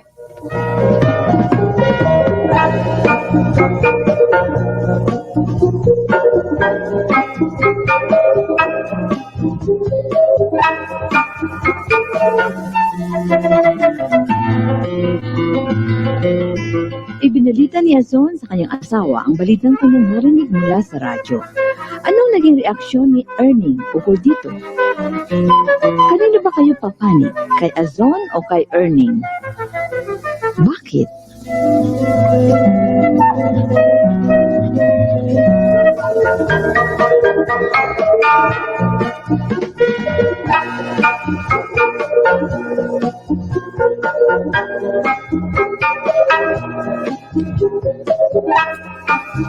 Magandang araw po. Ano po may paglilingkod namin sa inyo, Mrs.? Meron po sana akong i-report na pangyayari sa inyo. Sana'y matulungan ninyo ako. Aba, Mrs. Sisikapin po namin. Ano po ba yun? Gusto ko sanang i-report yung pagmamaltrato at pang-abuso ng aking kapitbahay na irresponsable sa kanyang anak na lalaki. Ano po bang dapat kong gawin? Teka, anong pagmamaltrato ang ginagawa sa bata? At saka, ilang taon na ho yung bata? Ha? Bago ko po sagutin ang mga tanong ninyo, gusto ko makasiguro na di malalaman ng kapitbahay ko na ako ang nag-report. Baka ho ako ang pagbalingan eh. Mahirap na, barumbado po yun eh. Kung hindi nga lamang ako naaawa sa bata, di ko gagawin ito. Halos araw-araw na naririnig ko binubugbog yung bata, iyak ng iyak. Kapag nakikita ko ang bata, halos yung buong katawan niya puro pasa. Naku, talagang natutunaw po ang puso ko sa kanya. Mrs., Makatarungan po itong ginawa ninyong ito. Alam niyo, Mamang Pulis, minsan may narinig ako sa radyo tungkol sa bantay bata. Baka pwedeng ang bantay bata ang tumulong sa bata. Wala pong problema doon. Ganyan nga ho ang gagawin natin. Pero nangailangan pa rin ng tulong ng pulis upang makuha natin ang bata sa kanyang ama. Naku, salamat naman kung ganun. Pero yakinin niyo lang na hindi na ako masasabit ho. Naku, barumbado po yung kapitbahay ko. Makakaasa po kayo. Maraming salamat sa inyo. Ngayon, mapapanatag na ang kalooban ko't may tutulong kay Marlon. Opo, dito ho tayo sa banda rito. Para mapag-usapan nating mabuti ang tungkol sa kasong yan. Ipatatawag ko tuloy ang kinatawan ng bantay bata para makasama siya sa gagawin naming pagliligtas sa batang sinasabi ninyo.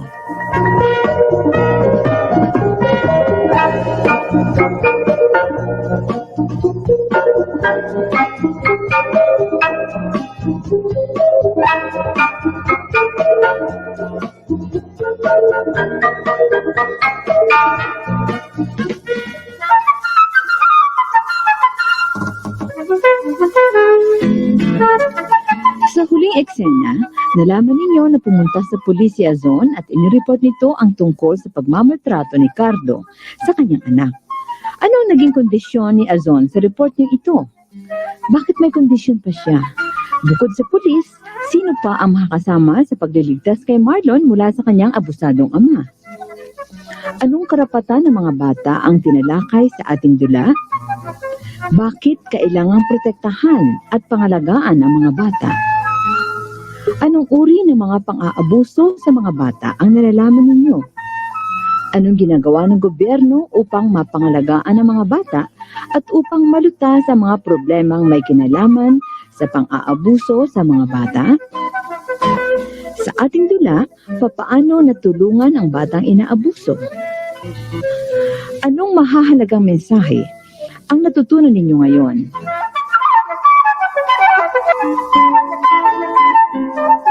ALS learners, ito na po ang ating text question for today. Kaya ihanda na ang inyong mga cellphone.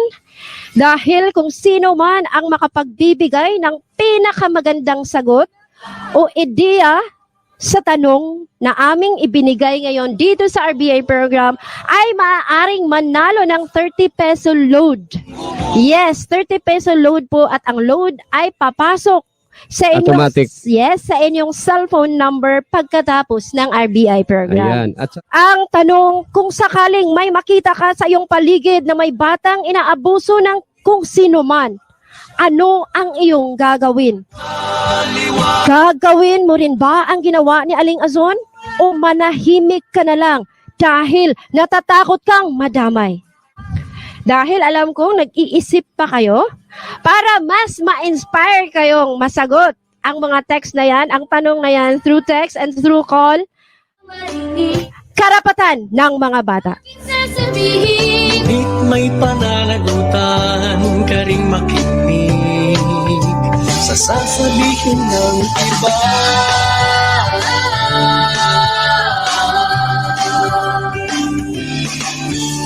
Ako'y may karapatan sa edukasyon upang maglumaking Pero dapat naman na ika'y magsikap sa iyong pag-aaral.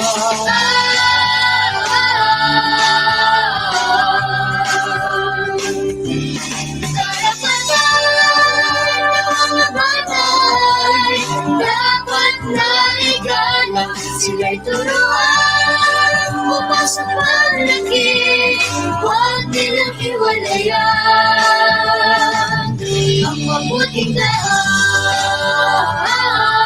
Yan. So, magandang pag-usapan po natin, no, yung mga karapatan ng mga kabataan, lalong-lalo na sa panahon ngayon, no, na sabi nga natin na ang majority na biktima po ng mga pang-aabuso ay yung ating mga minor de edad. Para sa kaalaman ng lahat, meron po tayong 10 karapatan. At ang 10 karapatan na ito ay dapat matamasa ng ating mga kabataan. So, karapatang makapagpahayag ng sariling pananaw. Ito po ang pang-10 karapatan ng mga kabataan. Karapatang makapagpahayag ng sariling pananaw.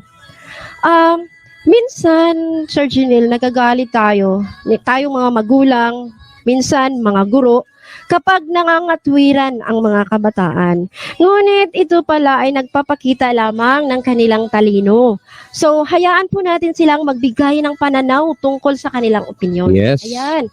So, dapat mabigyan sila ng kalayaan na magpahayag ng kanilang opinyon at paniniwala tungkol sa bagay na kanilang pinaniniwalaan.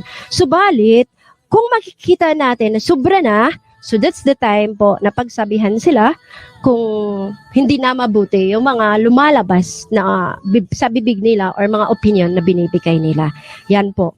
So, kung atin pong i-recap ang ating 10 karapatan ng mga kabataan. Ako'y may karapatan na marinig sa aking sasabihin. Ating balikan ang 10 karapatan ng mga bata. Una, karapatang maisilang at magkaroon ng pangalan at nasyonalidad. Number 2, karapatang magkaroon ng tahanan at pamilyang nag-aaruga. Number 3, karapatang manirahan sa payapa at tahimik na lugar. Number 4, karapatang magkaroon ng sapat na pagkain, malusog at aktibong katawan. Number 5, karapatang mabigyan ng sapat na edukasyon. 6, karapatang mapaunlad ang kanyang kakayahan. 7, karapatang mabigyan ng pagkakataong makapaglaro at makapaglibang. At karapatang mabigyan ng proteksyon laban sa pang-aabuso, panganib at karahasan. Pang-9, karapatang maipagtanggol at matulungan ng pamahalaan. At ang pang-10, karapatang makapagpahayag ng sariling pananaw. Samahan na tayo ng ating mga texter. Dahil panahon na, oras na po upang magbasa kami ng mga text reaction ninyo, listeners. Yan, totoo po yan, Ma'am Judith, kasi alam ko po, itong mga kasamahan nating mga guro, no, they have brilliant ideas, no, Yes, na pwedeng i-share at basahin natin para ma-recognize. So, ayan, text na or PM na through my messenger, sino yung nakinig in relation with our topic. Sana magbigay po kayo ng inyong opinion. Huwag po tayong mahiya, okay? Yes, Ma'am Dit. Yes, meron ako dito. May pumasok po dito sa aking cellphone. Doon po sa text, reaction natin, kung sakaling may makita kang bata sa iyong paligid na inaabuso ng kung sino man, isusumbong mo ba? Ano ang iyong gagawin? O matatakot ka na lang? Doon naka-revolve yung text question natin. So, ito yung sagot niya. Ikaw, ako, tayong lahat, ay may karapatang makialam sa mga bagay kung ano ang ating nakikita sa ating lipunan na alam natin sa ating sarili na hindi na tama ang kanilang ginagawa. Kaya para po sa akin, ma'am, hindi ko kayang manahimik na lang or magwalang kibo kung may nakikita akong mali sa magulang na inaabuso niya, sobra na ang pang-aabuso sa kanyang anak o mga anak. Una, tanungin natin kung anong dahilan kung bakit ba sinaktan ng sobra ang bata. Pangalawa, magsumbong sa otoridad o DSWD o sa PNP para makuha ang bata para hindi ito matroma. Ganda ng idea ha? Sa ginagawa ng kanyang magulang para paglaki niya, hindi na niya madala ang pang-aang abuso din sa kanyang magiging anak. Wow! Okay, napakagandang text mula po kay Irish Gumitas, isang ALS-passer. Salamat, Rish. Okay, ayan, may text reaction. Ay, may call reaction. Call reaction po, Ma'am Dit. Yes. Hello, good morning. Hello po, ma'am. Good morning. Wow, good morning. Sino po sila? Joy Mijares po, ma'am. Okay, Ma'am Joy. Reaction po dun sa call reaction, text reaction natin, ma'am. Ano sa palagay mo po ang gagawin mo? Para po sa akin, ma'am, tama lang po na ako ay makialam. Yes. Kapag po ako ay may napansin o nakitang batang nakakaranas ng pang-aabuso. Dahil po, ako po ay isinilang at binigyan ng tinig, hindi para manahimik lamang, kundi para magsalita laban sa mga napapansin kong mga injustices sa paligid po. At saka po, likas na din po kasi sa ating mga Pilipino ang tumulong sa ating mga kapwa kapag may mga nangangailangan po. At saka, sabi po din kasi ng ating pambansang bayani na si Dr. Jose Rizal na ang kabataan po ang siyang magsisilbing pag-asa ng bayan. Kaya po bilang kabataan, nais ko pong protektahan at ipaglaban ang karapatan ng kapwa ko kabataan laban sa mapang-abusong lipunan. Dahil naniniwala din po ako na walang sino mang kabataan ang siyang dapat makakaranas ng pang-aabuso. May it be sexual, physical, mental, and emotional abuse. Bagkus po, lahat ng kabataan ay dapat nating bigyan ng tama at sapat na kalinga, pagmamahal at gabay tungo sa masagana at mapayapang kinabukasan. Wow. Galing naman. Anong learner po kayo? Anong district po? Malita North po, sir. Wow, ang galing naman. May pinagmanahan pala. Kaya naman pala. Okay, salamat sa napakagandang idea. Ayan. Sana lahat ng learner ganun ka-bright, no? Ganon ang prinsipyo at ganon ang paninindigan sa buhay. Okay, salamat. Thank you. Ayan. Isa pang text, meron dito. Hello po, good morning, ma'am. As parent and teacher, upang maiwasan ang pag-abuso sa kabataan, we can suggest sa different agencies na may concern sa kabataan to conduct massive information drive on the right of children. TY po, this is from Leo M. Manisan, Sister Leo Manisan. Ay, yung ating mentor, no, sa radio. Of course. And excited ako na makakasama natin siya sa ating next episode. Oo, dating kagawa, naging kumpare ko, at ngayon, naging teacher na siya. Ayan. Okay? Salamat. Papakinggan po natin ang ating panauhin, no, via phone pats. Ang alam ko, si Doc Janet ang nasa linya po ngayon. Yes po. Hello po, ma'am. Yes, good morning. hello.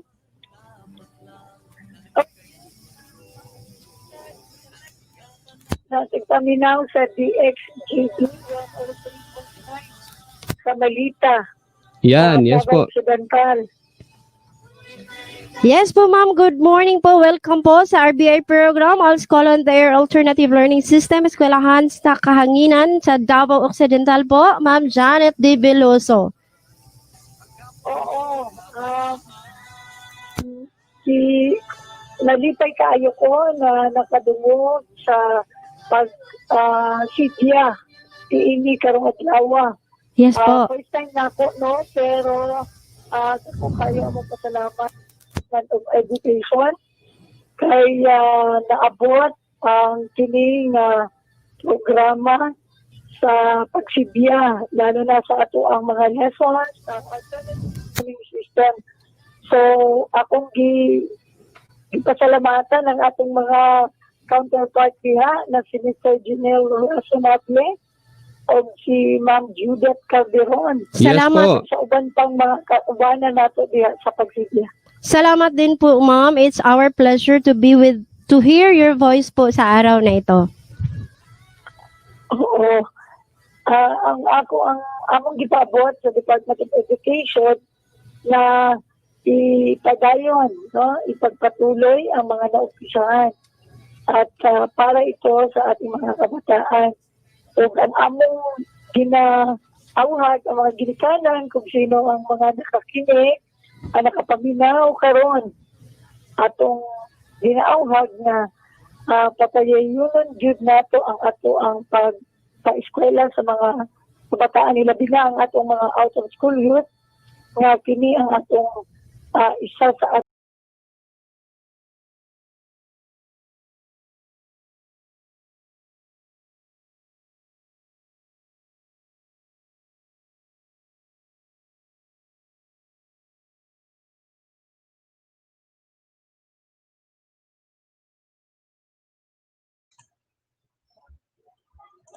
Hello? Hello, Ma'am Sel. I think nagkaroon tayo ng ano po? Ma'am Sel? June? Hello, June? Bakit naputol? Ma'am, I think nagkaroon ng problema si Lujin sa kanyang internet kasi nawala din po siya sa ating backstage. Okay. Sayang. On screen po tayo. Bago tayo, ma'am, magpatuloy doon sa ating video po. Ano po? Dahil po, Okay. pinaayos lamang yung ating koneksyon. Kasama natin, Okay. ma'am, yung isa sa inyong mga anchor, the best ano po ninyo sa Yes. radyo. Salamat. Ayan, Okay. live na live po ito from Live from Manila. Davao Occidental. Ayan. Malita. Ma'am Okay. Mahirap Judith. yung internet doon. Ma'am Judith, welcome. Hello po, May Ma'am Judith. parang commercial muna ito, John, kasi naputol ang ating Yes. Pero connection Ma'am doon sa Sel, video. oo, Ma'am Sel, Sayang. Maganda na. Papunta na tayo doon sa evaluation, actually. Sige lang, okay. So at this time, Ma'am Judith, sana, pasalamatan muna natin ang ating radio technician, si Sir Tata Rosario, yung radio manager, si Sir Jun Abellanida, and our sponsor, Vice Governor of Davao Occidental, Honorable Franklin P. Bautista po. Siya po yung ating sponsor ng ating radio on the air na slot. Siya po ang nagbibigay po ng parang airing time fee ng DXJB. Tama ba ako, Ma'am Judith? Hello, Ma'am Judith. Paki-on ang ma'am, paki-on ang microphone. Nakamute kayo po, ma'am. Pakipindot na lang po yung okay. Ma'am, nawala din po. Ayan, signal nga po talaga, ma'am, problema. Okay. Sige, Sir Jun, ituloy ko na lang po pagpapasalamat namin sa ating videographer, yung walang tulugan po na gumagawa, mga team ko ng Davao Occidental RBI, Sir Nixon Gori, our videographer, ang photographer natin si Sir Robal Dalama, ang ating video editor si Sir Elvis Ryan Milan, and our formator Sir Ma'am Judith and si Sir Junel, ating ALS specialist. Also to our Schools Division Superintendent of Davao Occidental, Dr. Lorenzo Mendoza, our ASDS, Dr. Jinky Ferman, ang ating CID Chief, Sir Felix Anticristo, and Chief Esgod, Sir Nilo Octora. And our counterpart, the Division ALS Focal Person, Ma'am Marcia May Ibahan. Thank you so much, Ma'am. Salamat. And isang specialist din ng ALS, Sir Danilo Daman. And we have, na lang, Ma'am Judith, andito na po. Sige, si Yes, Ma'am. Yes po, Ma'am. Good morning po. Hello po. Good morning, ma'am. Ayan. Good morning, Ma'am. Good morning, sir. Good morning po sa lahat. Opo. Ayan.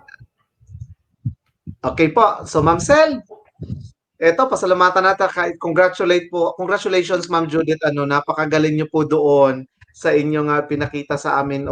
Hindi pa nga po yung tapos, pero talagang sulit na sulit. Ako man din po bilang tagapakinig po ninyo. Maraming salamat, Ma'am. Salamat po, sir. Yung talento ninyo yan sa ating mga ALS po. Ma'am Sel, baka meron kayong nais pang sabihin po. Okay, congratulations, Ma'am Judith. I know you've been working in the radio program since 2008. Every Saturday, walang sawa po. Ang ibang guro siguro, nasa bahay, gumagawa ng mga kanilang mga trabaho and as a family person. Pero si Ma'am Judith po, nasa radio station natin, catering our out-of-school youth and adults. So, Ma'am Salamat po, Judith, Ma'am. Yes po. bilang pantugon natin sa new normal situation, paano po natin ito i-spare o i-share natin sa ating mga other ALS teachers and formal school teachers in terms of yung paggagawa po ng radio script, Ma'am Judith. Paano ba yun? Adlib na lang ito, live talaga, wala sa plano, but we would like to Okay po, interview Ma'am Judith. Paano ba yung paghahanda mo in terms of yung RBI learning session? Ay, okay po, Ma'am. Tinitingnan, of course, first, Ma'am, refer muna ako doon sa CG natin kung ano yung topic na dapat i-discuss. And then, pagkatapos, yun na po, kung ano yung episode na naka-relate doon sa CG na magagamit doon sa 50 episode po natin sa RBI lesson, doon po naka-base yung script writing na ginagawa po namin, ma'am. From the plugging down to the activity, going to the playing of the drama script, the drama rate, the drama record, tapos the recorded drama, hanggang sa makarating po doon sa mga text reaction ng mga learners, and doon po papasok na din po yung evaluation. Basta may ano na po kasi siya, ma'am, may ready na po siya na script na pwede ko rin pong ma-share po sa lahat po. Okay, thank you, Ma'am Det. Ano ba yung mga challenges na, kumbaga, in preparation? Ano bang nakita nyo on the actual radio play? May mga challenges ba tayo doon, Ma'am, in terms of the delivery of the lesson?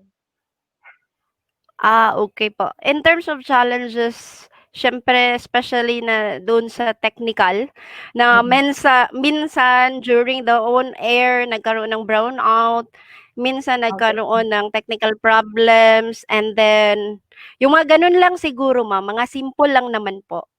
Okay.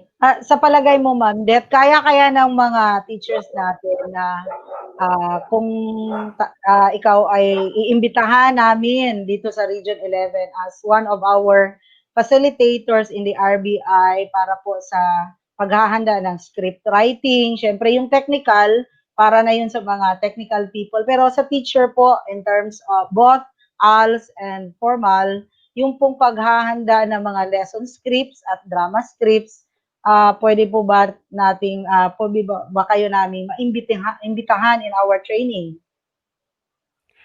Yes po, ma'am. I am very, very willing po na sana po ay makatulong din po. Yes po. Salamat, Ma'am Judith. Salamat sa effort. Of course, sa team po ng Davao Occidental, thank you so much. Sir June, okay na ba ang ating para matapos lang din ang ating viewing? Yes, Pwede ma'am. na ba ituloy? Later Yes, na ma'am. lang ang Oo, naka-ready na po. Pero ma'am, bago Sige. yan, nais ko munang batiin po muli si Ma'am Judith. Napakaganda po ng inyong boses. And of course, napakagaling niyo po Salamat po, sa sir. pag-deliver po ng ating radio-based instruction sa inyong sangay po. Salamat po, Ma'am Judith. Thank you po, sir. God bless po. Standby lang muna na. Opo, so Ma'am Sel, eto na. Okay, thank you. Tapusin na natin. Parang Yes. nabitin ang audience natin, nabitin yung mga viewers at mga Oo nga listeners. po, opo. Okay, so showtime na. Thank you. Technical person na Ma'am Marcia may ibahan. Yes, Salamat ma'am. kayo, ma'am. Ayan. Ay, yan po si Ma'am Janet D. Veloso, si LMD Chief of Region 11. Ayan.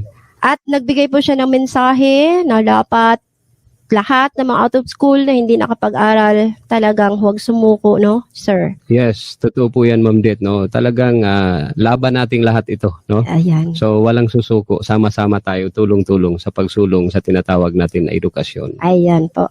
So, habang hinihintay po natin, si Ma'am Maricel Gahid napapasok?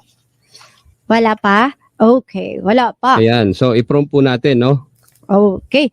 So, dito pa rin po tayo sa ating programang All School on the Air, Alternative Learning System, Eskwelahan sa Kahanginan. Eksaktong oras po natin ngayon, 11 o'clock, 11:15 in the morning. Yan po, dito pa rin po tayo sa 103.9 Gold FM, Radyo Kamagi. So, siguro ibibigay ko na, as learners, please ready? Ready na po ang inyong papel at saka lapis. Napakabilis ng oras, no? Ayan. So, Ma'am Dit, nandyan na yata sa linya si Ma'am Maricel, no? So, yes po. Ma'am Sel, good morning po. Hello, good morning. Yes, thank you for calling po. Live po tayo, no? Via radio, DXJB 103.9. Yes po, good morning. Hello, good morning sa lahat ng mga listeners sa DXJB 103.9. Good morning. Lalo-lalo na sa ating mga learners. Good morning sa lahat na nakikinig sa lesson natin sa RBI today.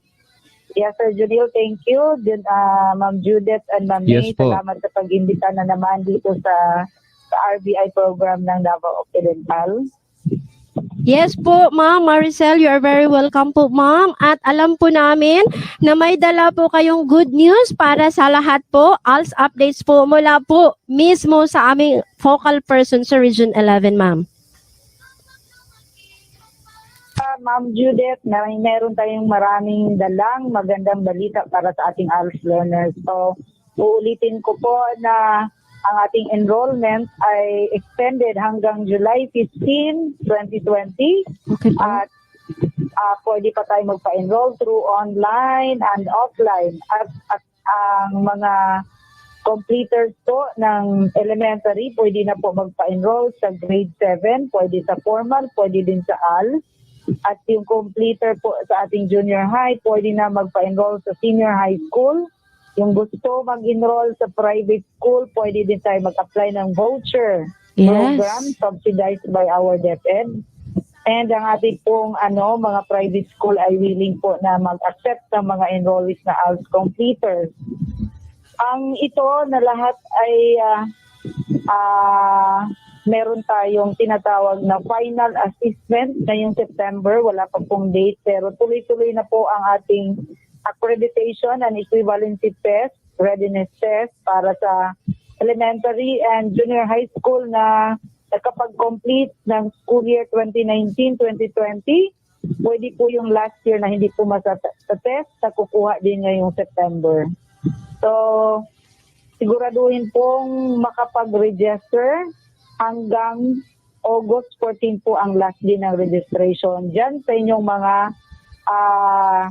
districts and CLC, and ito po ay gagawin ng ating mga mobile teachers at DALC.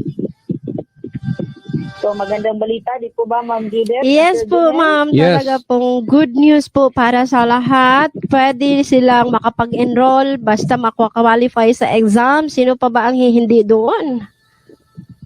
Oo, magandang balita yon. Kahit na nasa crisis tayo ng pandemic ngayon, ay tuloy pa rin ang ating learning intervention through alternative learning system.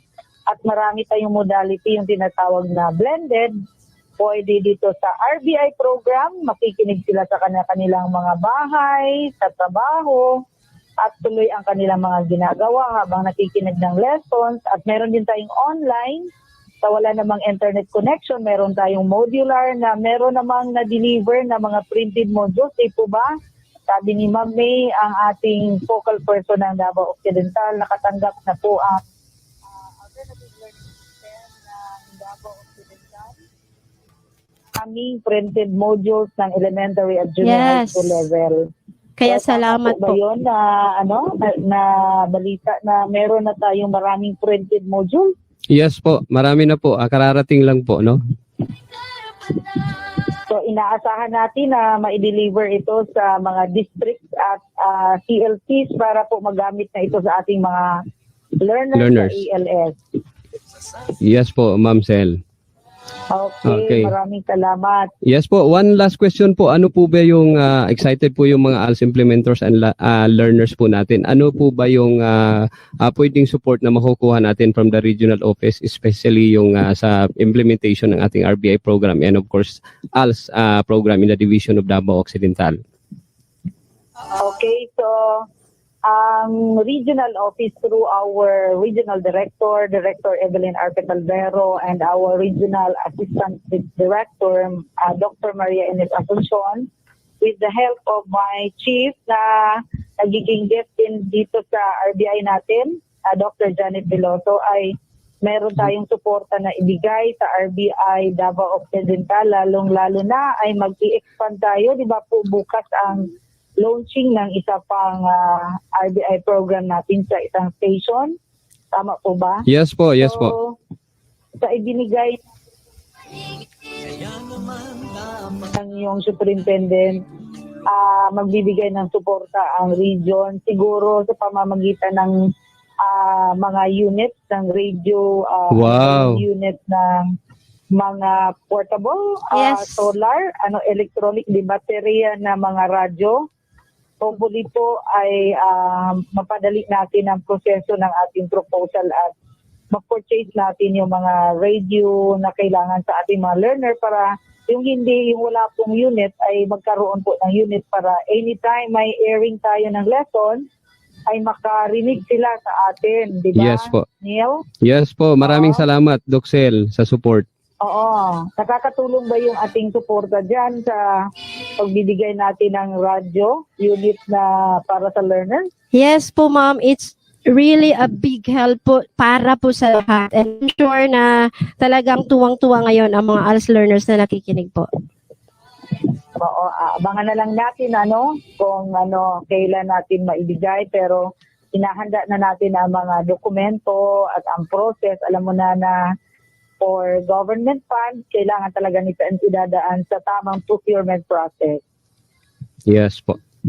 Okay, that is Ma'am Maricel S. Langgahid, ang ating regional focal persons po sa Region 11, ang nag-iisang super woman ng alternative learning system. Doxel, maraming salamat po.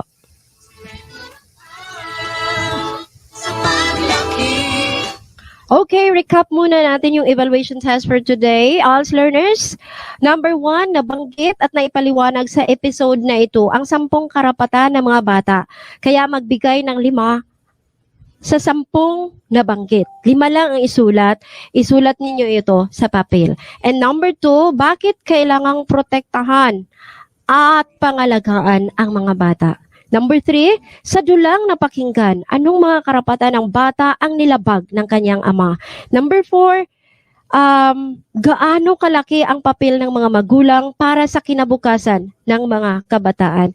And number 5, anong pinakamahalagang aral ang natutunan mo sa episode ngayon? At para mas mapalawak pa, ALS learners, ang ating kaalaman, ang inyong kaalaman at pangunawa tungkol sa episode natin ngayon, of course, palawakin pa natin yan sa pamamagitan ng paggawa ng inyong home task. Sumulat ng isang sanaysay na binubuo ng 3 talata na pinamagatang Bata, May Karapatan Ka. Ayan. Para mas mapalawak pa ang inyong kaalaman at pangunawa tungkol sa episode natin ngayon, sumulat ng isang sanaysay na binubuo ng 3 talata na pinamagatang Bata, May Karapatan Ka. Sa malinis na paligid, Kaya naman dapat lang na ika'y tumulong. Ayan, so Ma'am Dit, no? Napatay oras pero unsaon to man nga dili magiditugot sa kay gayunan busa kinina si Sir Junel reasonably, no? Pansamantalang magpapaalam sa inyo at sana lagi nating tandaan na ang bawat bata ay may karapatan kaya dapat huwag nating ipagwalang bahala. Magandang umaga po sa inyong lahat. Yes, Sir Junil, at maraming salamat at sinahamahan mo ako sa episode natin today. Thank you very much po. At bago po tayo magtapos, nais kong ipaabot ang taos-pusong pasasalamat sa mga taong patuloy na sumusuporta sa programa ng ALS. Of course, sa ating sponsor sa RBI program, Honorable Vice Governor Franklin P. Bautista. Salamat dahil hindi nyo kami iniwan, sir. And of course, thank you sa akong partner, Ma'am Sally De Los Santos, to my co-radio formator today, Sir Janil Razonably, and to make this episode successful, thank you very much to our videographer and cameraman, si Sir Elvis, si Sir Nexon Gori. Salamat din sa presensya at suporta ng aming Division ALS Focal Person, Ma'am Marcia May D. Ibahan, with Sir Daman, Sir Ruban, and to our mentor, Sir Leo Manisan, to our very patient technician, Sir Tata Rosario, and of course to our station manager, Sir Jun Abillanida. may karapatan sa ating mundo. Kaya pagbigyan ng pagmamahal. Huwag nating kalimutan na ang kabataan ang pag-asa ng bayan. Kaya bilang magulang, tungkulin nating pangalagaan at pag-aralin sila. Gaano man kahirap ang buhay natin ngayon dahil sa pandemya, huwag hayaang tumigil ang pangarap ng mga kabataan. Ipagpatuloy ang edukasyon at pag-aaral gamit ang makabagong teknolohiya. Sa mga kabataan naman, huwag kayong sumuko. At laging tandaan na ang bawat karapatan ay may kaakibat na responsibilidad. Kaya huwag kalimutang gampanan ang tungkulin at maging isang mabuting mamamayan. Okay, so wala na gyud tay oras dinhi sa atong programang School on the Air Alternative Learning System Eskwelahan sa Kahanginan. Kini na usab si Ma'am Judith Calderon moingon ang edukasyon ang susi sa mas magandang kinabukasan. Kaya join na po sa ALS program. Mayong buntag malita, God bless Davao Occidental.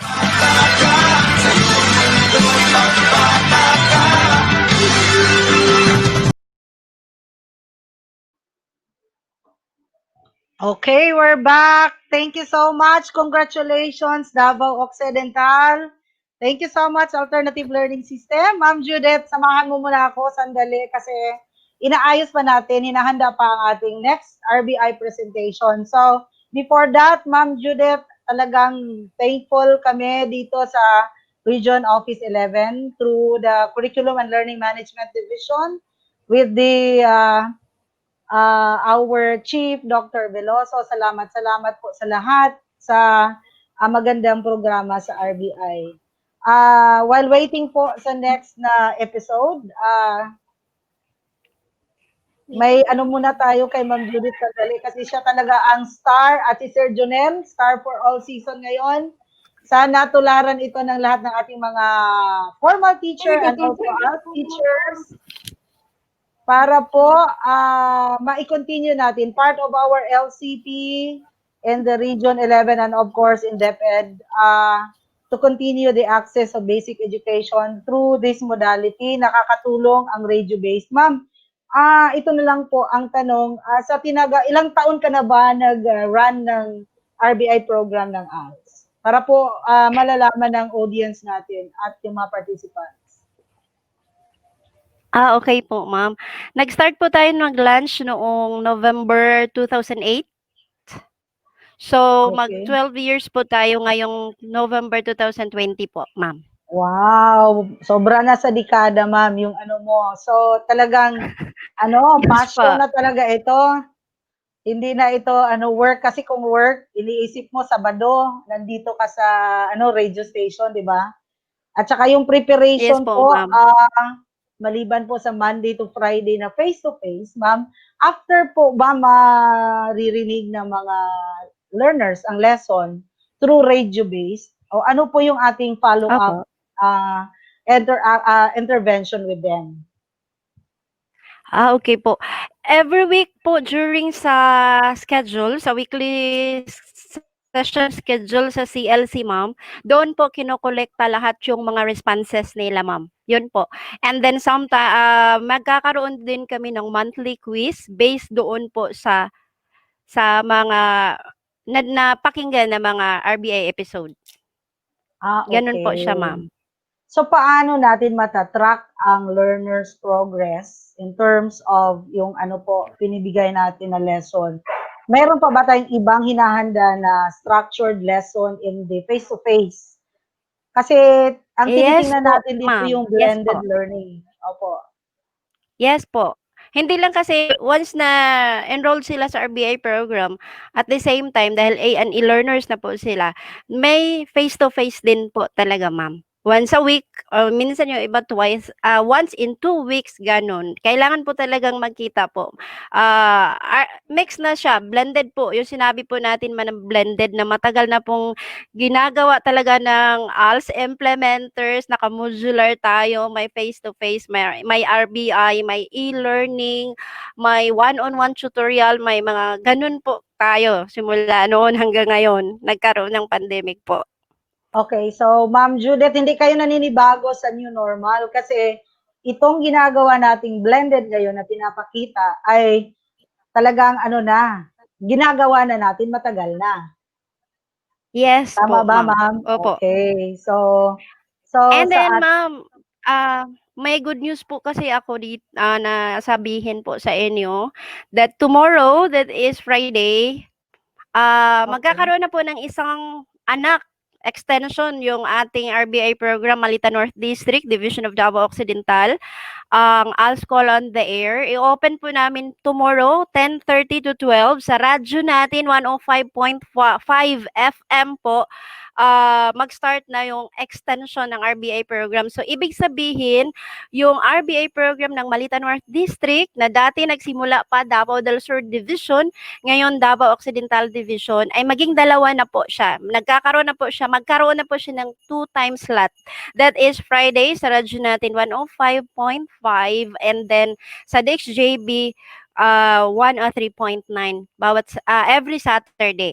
Yung sa radyo natin po, ma'am, is 10:30 to 12 o'clock. Kaya inanyayahan ko po lahat. And then sa DXJB, that is Saturday 10 to 11:30 in the morning po. Okay, thank you The so same, much. Maraming Yes po. salamat, Ma'am Det. Magkaroon na tayo ng 3 airing time. Friday, Saturday, and Opo, Sunday. yes po. Wow! Congratulations! Friday, LMS, Saturday, and Lawrence Sunday. Mendoza. Okay, maaari itong maging natin benchmarking sa Davao Occidental in terms of radio-based instruction. So, for now, Ma'am Det, thank you. Kasi Yes at po, this welcome, point ma'am. in time, we will also present a short video on a trompa aralan, another modality of RBI from Davao del Norte Division. Ito po yung ipapakita natin on localized, yung tinatawag natin indigenized RBI mode. Pwede pala. Pwede walang radio station na kapartner. Ang dala-dala lang natin isang trompa at isang CD player or speaker. So, Ma'am Det, for now, bye for now. Thank you so much. Sir June. Salamat. God bless, ma'am. God bless po sa inyong lahat. Salamat po.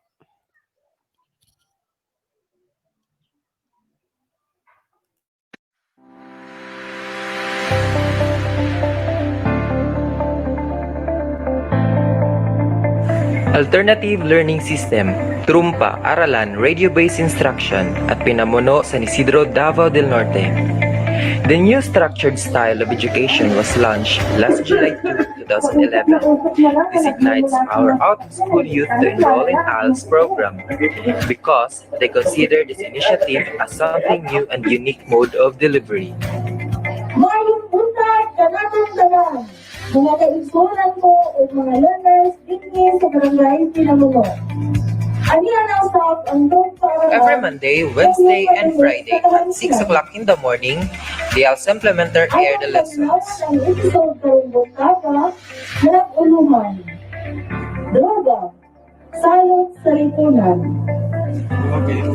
Paano ko naman makakita kung makikita na Pilipino? Saan?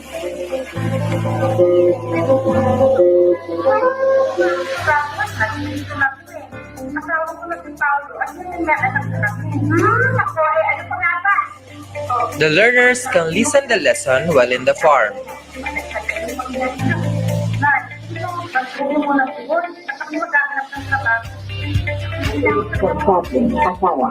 Even when they are at home doing household chores and feeding their animals.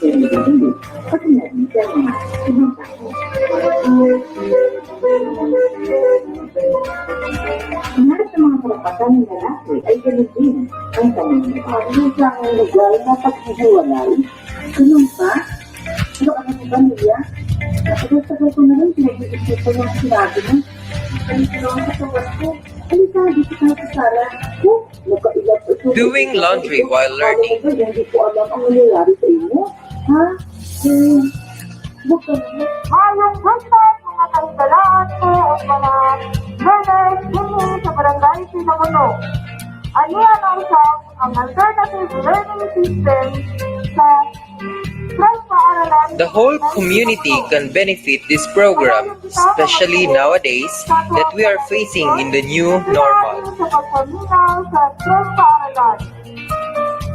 Atong paminawan ang isang episode karong buntaka.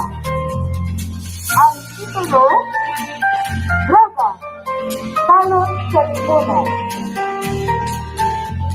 Ang nangyari sa episode na ito upang malaman ang mga magandang epekto ng paggamit ng bawal na gamot isang tao at kalimutan at kung paano tumutulong sa pagsuko nito. Pakinggan mabuti ang isang ina at sagutin ang mga tanong pagkatapos ninyong marinig ang isang ito.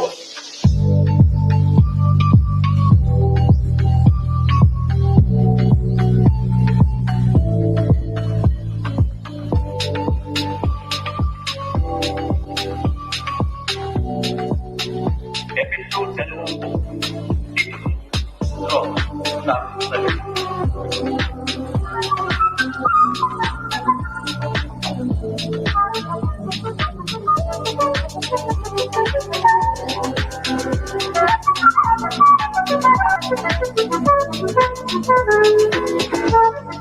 Isang pandaigdigang problema ang lumalaganap sa paggamit ng bawal na gamot. Napatunayan na hindi lamang mga kabataan gumagamit ito, kundi maging ang mga maligan na rin, mayaman ang mahirap na. Halos araw-araw ang nababasa natin sa mga dyaryo o naririnig sa radyo telebisyon ang mga balitang may kaugnayan sa paggamit ng bawal na gamot. Ito naglalarawan ng mga suliraning kampanya o kandikunan tulad ng mga kabungan-bungan ng siyan. Sino ka naman ba ang droga?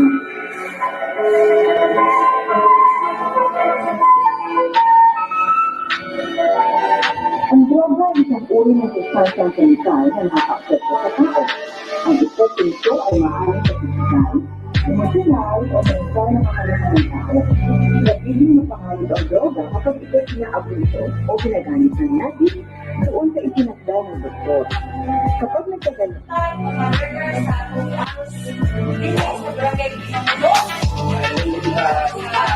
Okay, kumusta ka mo? Maraming daw wala na kita sa tungkol sa ikaw man sa inyo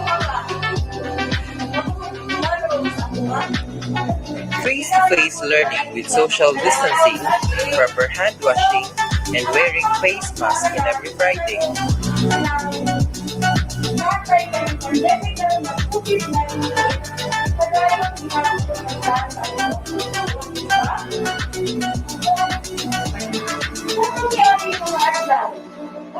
Nindot ng galing nga parang naging COVID ka ron. Ngayon po na natong distansya, kawaminan na sa at sa tumpa. Bawal naman ang face-to-face. Sa kuha, mas mali pa tayo din para dagdagan ko na makakagpuan sa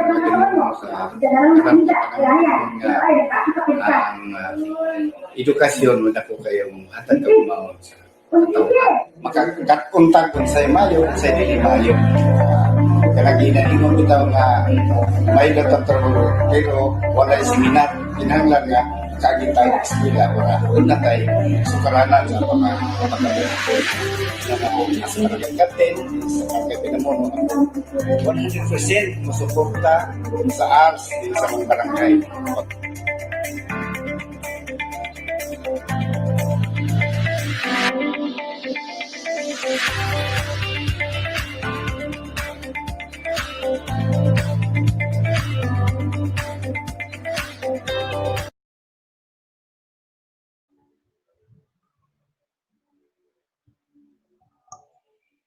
Okay.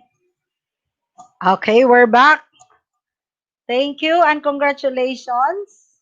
Davao del Norte Division, of course, we would like to thank our Schools Division Superintendent, Dr. D. De Selva, our Assistant Schools Division Superintendent, Dr. Romel Handayan, our CID Chief, Dr. Edward Amugis, our Division ALS Focal Person, Ms. Lourdes Navarro, and yung nakita niyo sa video sa RBI, our District ALS Coordinator of San Isidro, Ms. Rosario Somo, and our mobile teacher, Jonard Linikid. So, at this point in time, saan na ba ang ating anchor person, Sir June? We would like to thank our teachers. Yun po ang isang modality ng RBI, Sir June, na hindi po nangangailangan ng radio station. Local trompa lang po. Parang pwede radyo di bakta sa atong panahon. So, Yes. hindi imposible, di ba? We are very inspired with this innovation and innovative, creative way of delivering our basic education. So, Ayan I po. So, Ma'am think, Sel, opo, Ma'am Sel, sa ano po yun, no? Division ng Davao del Norte. Tama po yes, ba? Pinamuno, Barangay Pinamuno, San Isidro. San Okay, yun po. Isidro. Opo, Okay. malayo po yung barangay na yun, 70 kilometers. From So, the city marami. po ba? Away from the city? Yes, from Tagum City. Tagum City, ayun.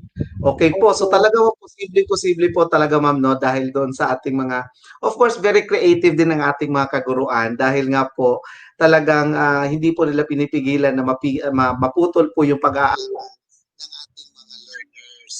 Kaya po gumawa talaga sila ng paraan. Ayan po. So yun, dalawa na po yun ma'am, di ba? Meron na tayo talagang merong radio station from Davao Occidental and of course, yung pangalawa po yung Trumpa Aralan. Ito naman po ay localized. Na po ma'am, tama po po ako. Okay, Sir June, marami tayong mga RBI programs in other divisions din. May Davao City, lahat may Tagum. Meron tayong today, nag-launch din ang Davao de Oro. So, yung mga division ALS focal person ay talagang on the go sila in terms of the RBI program. And also our e-learning, talagang gusto ko ding i-share na meron tayong online, matagal na. Yung famous natin na Palengke Eskwelahan ng Tagum City and all other divisions ay meron na tayong e-learning program ng ALS. Kumbaga, parehong dito sa LMS natin. Meron tayong mga digitized modules na pwede din natin i-share sa ating mga formal school teachers. So, Yun. yun lang po. In behalf sa ALS, thank you for giving us the opportunity to share our program implementation. Okay po. So thank you so much Ma'am Sel also for being there. Ano po, tulad nga po ni sinabi ni Ma'am Judith, the superwoman of the alternative learning system na focal din po ng ating regional office. Thank you so much Dr. Langgahid once again po. At yun po ay Thank you. sigurado po nagsisilbi po yung inspirasyon sa ating mga kaguruan ngayon na nanonood sa atin. At alam ko marami ng mga plano o mga nasa isipan na yan nila. Ano kaya gagawin naman natin para po sa ating sangay? Ano po? So thank you once again, ma'am. At saka po, God bless. At ingat po kayo. Okay, lastly, June, I would like to thank the 11 counterparts, yung mga 11 division ALS focal persons. Thank you so much sa lahat ng efforts. Lahat po ay may kanya-kanya mga best practices na pwedeng tularan ng iba. So, very unique ang implementation ng Region 11 and all 11 SDOs are doing their best for the ALS implementation. So, partner tayo. Inclusivity, kailangan kapartner ng ALS yung mga taga-formal. So, in advance, maraming salamat sa coming natin na accreditation and equivalency test kasi we will be partnering with all our formal school teachers and our schools and our school heads. Maraming salamat and to all the superintendents and assistant superintendents in all divisions. And the chief po, salamat, maraming salamat at magandang umaga sa lahat. Ayan. So Ma'am Sel, bago po talaga tuluyan magbabay, pwede po ba tayo mag 2 thumbs up sa lahat po ng ating mga kaguruan? Ayan, 2 thumbs up po sa inyong lahat. Thank you so much Ma'am Sel. At saka po, mamaya pabalikan po namin kayo. Thank you po. Okay, so patuloy po tayo sa puntong ito. Andito na po ang ating isang CID chief na kanina po ay nahirapan po sa connection. Ano po? Pakakasama natin ang pagbibigay po naman. Muna, sigwi po muna tayo. Kung ano nga bang nangyari sa elementary group naman kahapon. Ito po, let us all welcome on screen Dr. Maria Concepcion Wong, ang CID chief po ng Davao Oriental, ang OIC CID chief po. Ayan. Hello po, ma'am. Good morning po. Hello po. Good morning po. Ay, good na pala. Malapit ng 12 o'clock. Sorry po sa delay. Talaga itong mapag-iwanan talaga sa technology. Pero merong konting diferensya lang ang connection ko po kanina. Sige po, ma'am. Go ahead po. Okay. Just a short greetings to everyone. Hi to all the watchers there, over there. And syempre, yung ating mga unang panauhin kanina, sina Director Andaya of the Curriculum Development, and Dr. Director Ariola of the Bureau of Learning Delivery. Of course, our OIC Regional Director, Dr. Evelyn R. Pitalvero, and our Assistant Regional Director, Dr. Maria Ines Asuncion. Of course, our CLMD Chief, Dr. Janet Veloso, all the supervisors in the region, and everyone po. Good noon sa lahat. Na-delay konti itong recap ko. I am tasked to give a short recap on what transpired during the simulation on the use of the learning management system in the elementary group yesterday. So, allow me to just give a short a gist of what transpired, and probably what is most important are the learnings that we got out of it. Yesterday, there were selected teachers from the elementary level coming from Tagum City Division who simulated in the different learning areas and in the different grade levels. I'd like to mention them because they are great teachers. For the kindergarten, we have Miss Tina Shapo and Miss Perlita Ahos. For grade 1, Miss Jenny Hermoso and Miss Ivy Cayetano. For grade 2, Miss Jill Rose Agonia and Miss Dolly Jane Hamil. For grade 3, Jubilin Kanja and Miss Janice May Ordinario. For grade 4, Miss Journaline Grace Leopardas and Miss Maria Feb Maglinab. For grade 5, J.R. Villa Abrille and Miss Marianne Ramirez. For grade 6, Miss Irene Christine Mejos and Mr. Jade Anthony Bangcolita. And we have also Sir Edgar Kibao and Miss Rothel Albesa for grade 3 teacher. So they all simulated, and these are the learnings that we got out of the simulation. At the same time, these learnings were also expressed by the teachers themselves who simulated. We could see that it was really amazing that while they are distant to one another, the teacher and the learner, the teaching learning scenario places both the teacher and learner like they are just sitting side by side. The teacher guides the learners what to do, and if they are just as if they are just in the classroom setting. So where there is teaching and there is also learning on the part of the student. The student learns to navigate and manipulate the platform and follow the instructions given by the teacher. So they are connected with each other.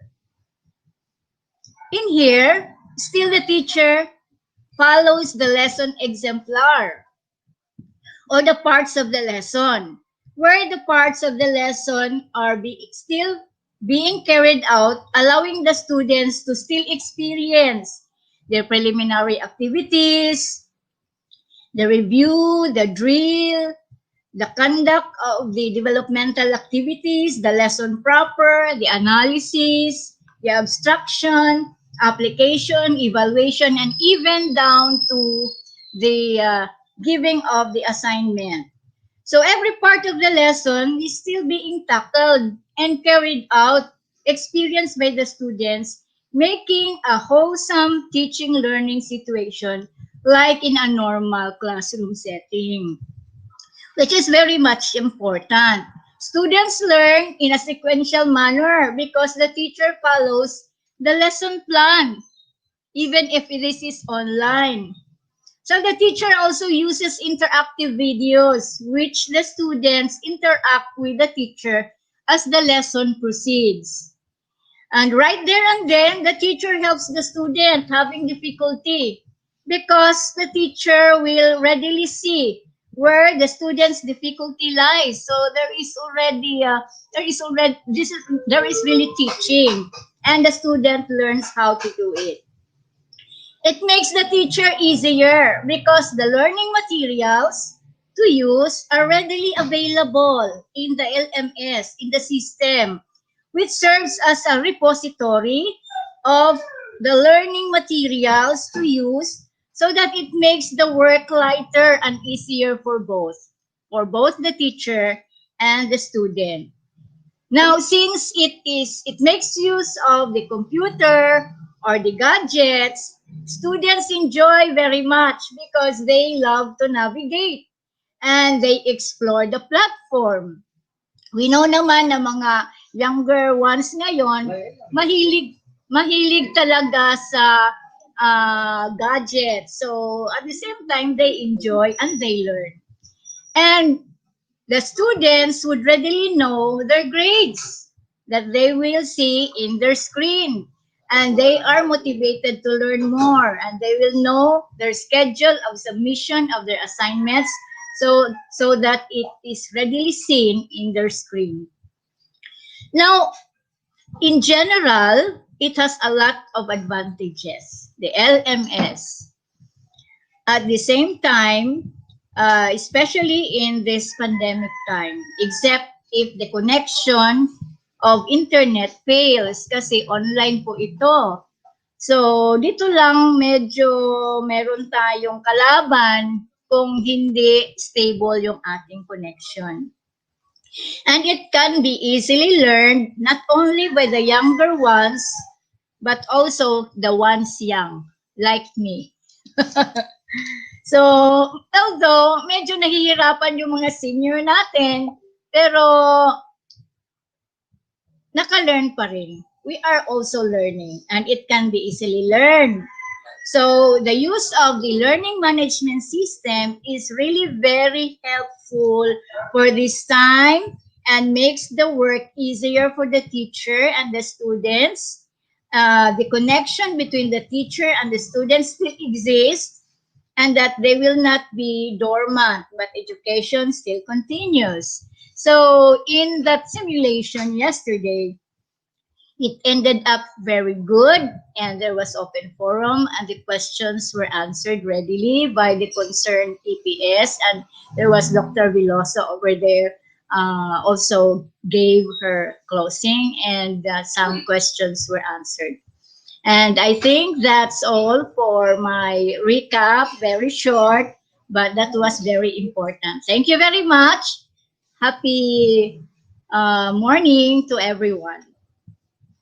Thank you so much, Madam Maria Concepcion Wong, ang OIC CID Chief po ng Davao Oriental. Thank you so much, Madam, sa pagbabahagi po ninyo kung ano po nangyari sa elementary. Okay. Thank you so much, Ma'am, at ingat po kayo. Thank you, thank you.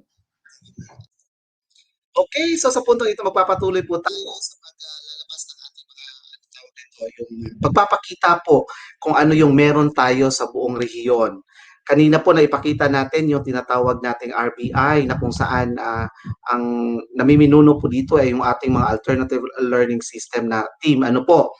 Sa punto pong ito ay isang pagbabahagi din mula naman po sa sangay ng Panabo City, particular po sa paaralan ng Panabo City Senior High School na pinamumunuan po ng aming principal na si Ma'am Mirna Evangelista Purificacion. Ipapakita naman po namin ngayon sa inyo kung ano po yung aming mga school initiatives patungkol naman po sa modular instruction concerning with the delivery and retrieval of the learning materials. Okay po, so panoorin po natin at sana po ay makatulong po ito sa inyo.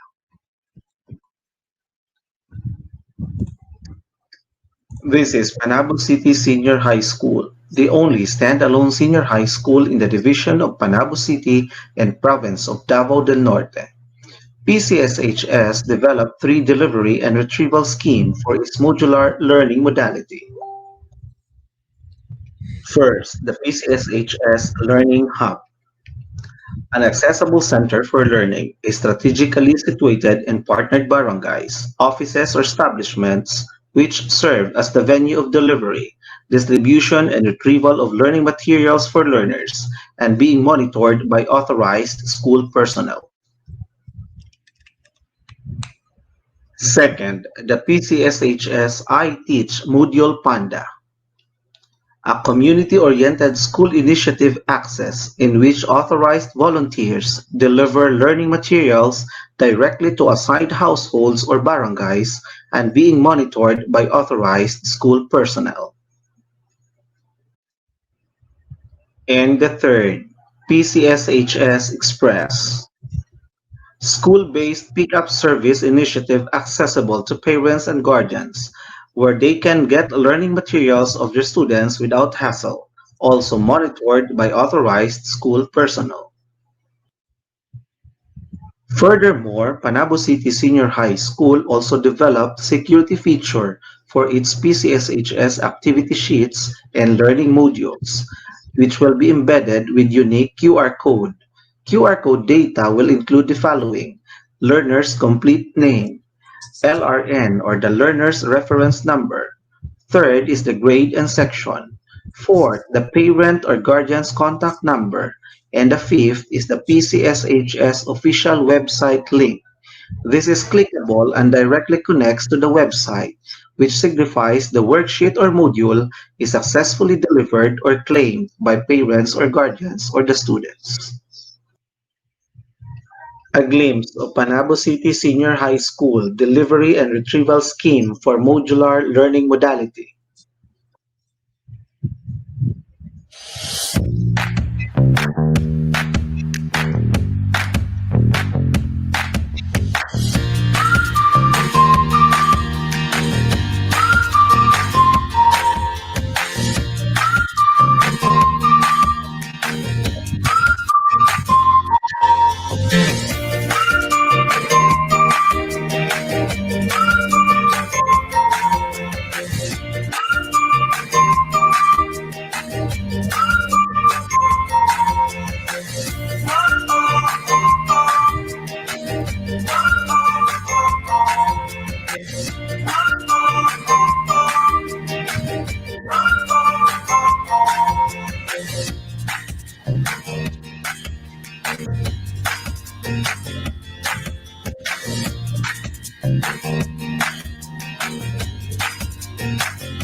Mayong hapon, Module Panda. Mayong hapon, Module Panda. Saya to.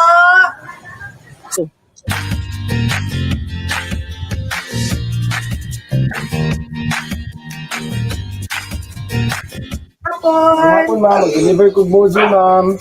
Ay, nak, gawas para ko dire katawagan yung ate ko. Ma, saman ma! Nay, para niyo. Hello, ma! Ano na mo siya?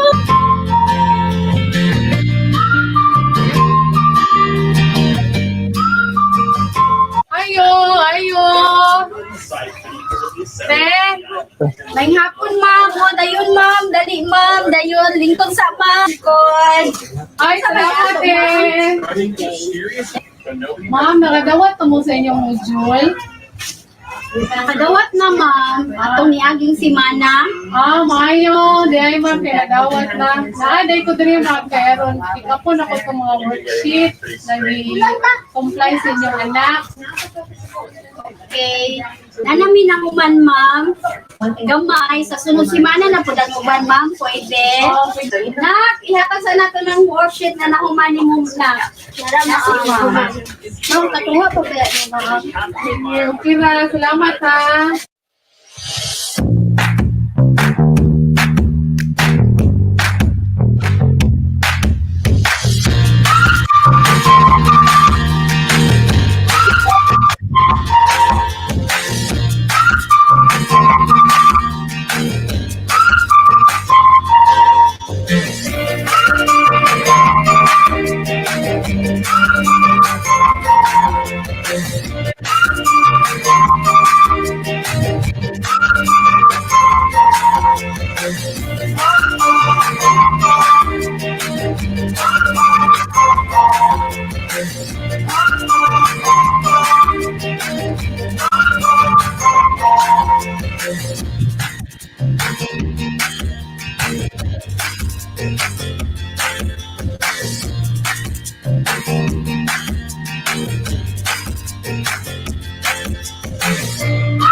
Ayun po.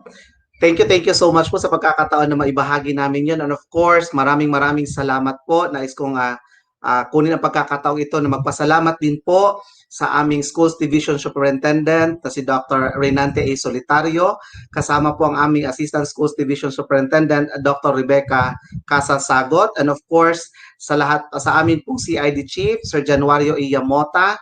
And thank you so much also to our SGOD Chief, Dr. Island B. Añunuevo, sa lahat po ng education program supervisors, ganoon din po sa mga PSDSS at saka lalong-lalo sa aming senior high school coordinator, Sir Neil Michael De Asis din po sa buong division, na binigyan po kami ng pagkakataon na maibahagi sa inyo ang ganitong inisyatibo ng aming paaralan.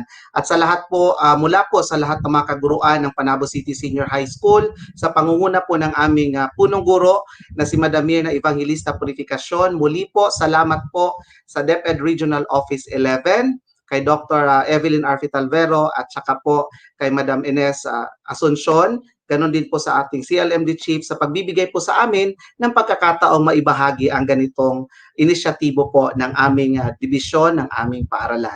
Thank you so much po. Ayan, sana po ay nagkaroon po kayo ng ideya na magamit po yun, pwede po yun ninyong i-apply din po kung pwede sa inyong mga sangay. Ayan po. So sa punto pong ito, makakasama ko muli on screen muna si Sir Rene Pakpakin, ang ating training manager, para po sa ilang doon po patungkol sa ating watch advocate ng mga identified natin na nakapag-attendance ng maaga while waiting po sa ating next na presentasyon. Ayan. Sir Rene, andyan ka po ba? Sir Rene? Hello, Sir Ren? Ayan, wow! Sir Rene? So, iba na naman ang background ko. Yes po. So, Sir Ren, pwede ba natin Yes, i-flash John.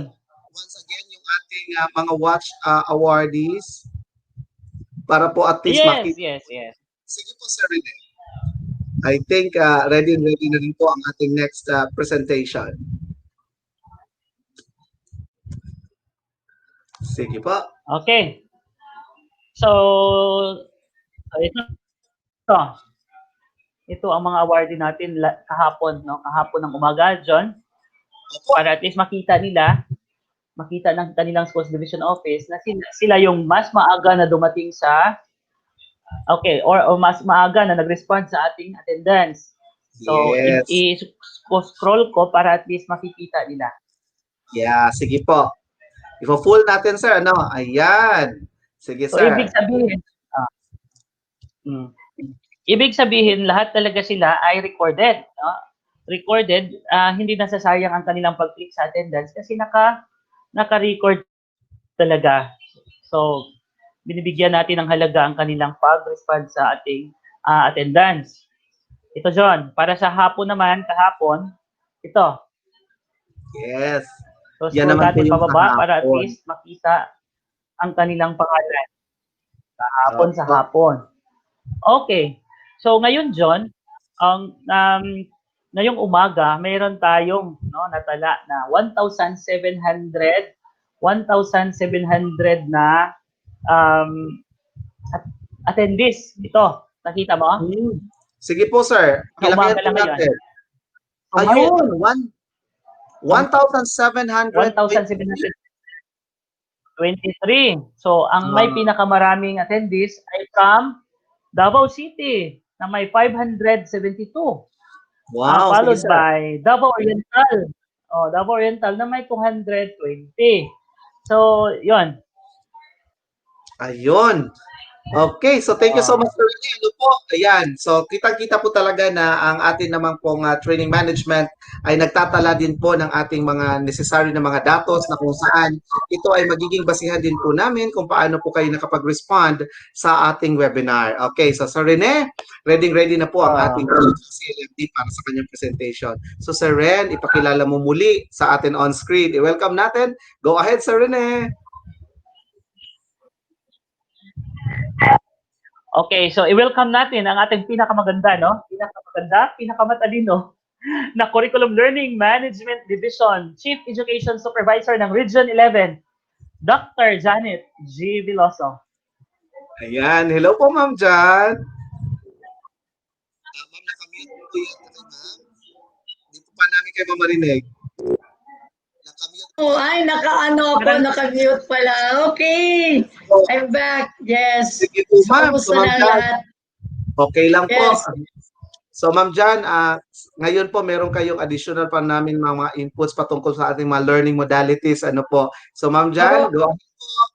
Kami ni Sir Rene ay sige po. Yes, Login, paki-show na ng ating presentation. Yes, sa lahat. Muli, magandang umaga. Okay? So, ito ang tinatawag nating new normal modalities, enablers of learning. So, ito po ay ating ang aking presentation. The flow, we have different learning modalities. Second, our sample prototype schedules. So, and then we have the sample calendar of all the most essential learning competencies per quarter. But this time we will be showing to you a sample of the first quarter.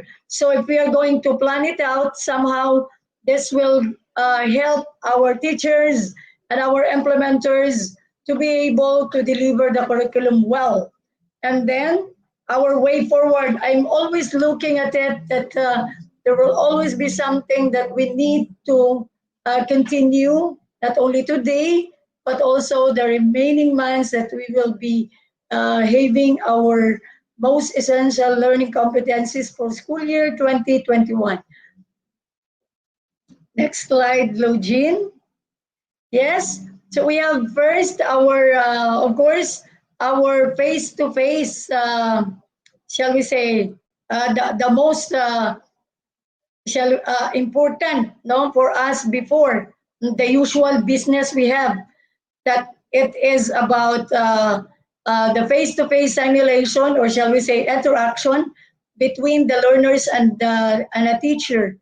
And for now, with as mandated by our DepEd central office, that for now we are not going to have this, because this modality has to really ensure that the learning spaces are safety, and also it is conducive for learning.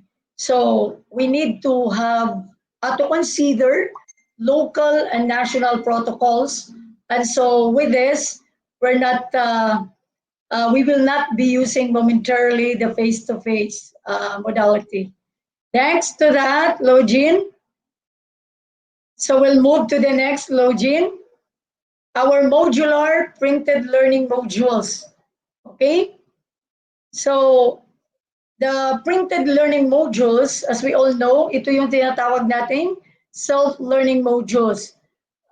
We should be aware of this, that this is, or these are the modules that our learners will receive comes August 24, 2020. So our default is that be it online, offline, radio-based or TV-based instruction, all modalities, all learners should have the self-learning modules. So in here, in modular, considering printed learning modules, so we need to consider that teachers here will use as a modality wherein learners will be supervised at home or guided at home by an adult or other siblings and family members. Okay. And then we have next to that, actually for our modular or printed learning modules, we have suggested actions of key players. The suggested actions of key players are suggested actions that most likely will be of help to us in the implementing unit. And so we have here some considerations of our partnership with the local government unit to ensure that the delivery of the materials are well coordinated. So if this gonna be or if this will really partner even the LGU, the barangay, the purok, the city leaders, then we can do that. So these are vital informations or suggestions for you to consider. Next to that, we have the school on air or radio-based instruction. So our school on air radio-based instruction, narinig nyo na kanina, so it could be using the radio transmission or our horn loudspeaker, yung tatawag nating trompa sa mga paaralan. So ito yung tinatawag nating horn loudspeaker. Okay, so in this particular modality, still the learners will be provided with the self-learning modules. However, the, shall we say, the lessons, deepening of the lessons are done, or this is done through our radio-based instruction. And if it is trumpa, usually the trumpa is placed in the middle of the most or the thickly populated place and immunity and where all learners are situated. So yun po ang ideal for that if it is using the horn loudspeaker. And so again, these are the suggested actions of key players. Lalabas na rin yan ang mga different actions of key players. So we're giving you the suggested actions for as well. This will help you as you deliver the curriculum through the use of the school on air or radio-based instruction. Next to that, our television-based instruction. Okay? So our, of course, our TV-based, nandiyan pa rin ang ating transistor radio, but that will be provided to you. But assuming na yan po ay TV. Okay? This is teaching through the use of television and other visual media. And so learners may view educational episodes and lessons on television at home. Lessons are featured through pre-arranged TV programming and aired according to time slots and grade level on a daily or thrice or twice per week basis. And so that would be, again, depending on the time slots that our partner group or partner agency or organization will provide us. So In our TV-based instruction, we have also suggested actions of key players. Next to that, our offline. Okay, our offline, parang ito ay tatawag natin na downloaded or provided materials through online, but these are navigated through offline. Or even these are digitized through the use of CD or thumb drive, but these are provided ahead so that the learners can view it, can navigate, can explore, or can read and do the respective tasks even without the use of connectivity or the internet. So that's the offline. Next to that, the suggested action of key players. So talagang nilalagyan namin ng mga suggested action of key players. Next, we have our online. This concerns about synchronous and asynchronous delivery. So in our online, of course, this needs so much about our gadgets like desktop, laptop, tablet, or smartphone, or your Android phone. And then you are going to engage synchronous, meaning same time and same slots that you have agreed or scheduled with your teacher, and then there is a delivery of the curriculum, and then asynchronous, meaning after all that the content or probably the concepts are provided, and so learners on their own, na even without the use of the virtual classroom, or shall we say, the one that you have experienced yesterday and on the during our first day of the training about the learning management system.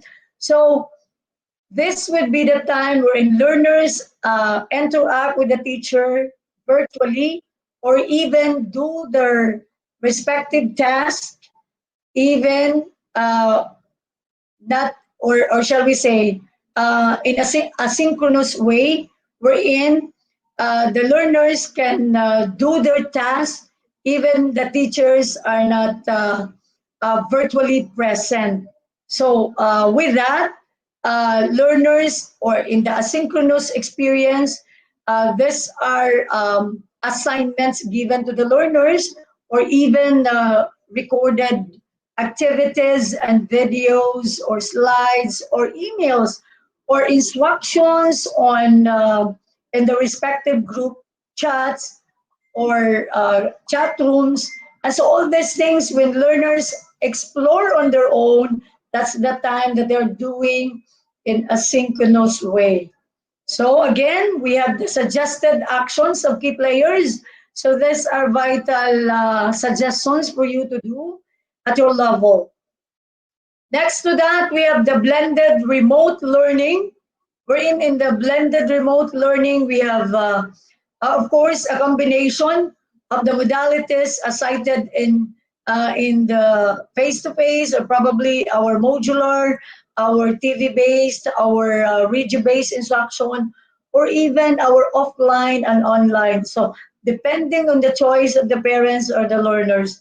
And so as you all know, this will emanate, or this will be the decision of utilizing the blended remote learning will be lodged to the school officials, and also the consultations with the teachers para collaborative din ito na effort of all the key players in school to ensure that learners are provided with the services, and so they are given, or they are provided, they are learning according to the pace that we actually, yung conservative ano natin, 8-week delivery of the curriculum per quarter. Okay. Next to that will be our suggested actions of key players. And then the homeschooling. Now, as to homeschooling, the policy is yet to be released by DepEd-CO. So we're not, we don't have yet for now the policy as updated or the policy that is appropriate for now as we are in the pandemic.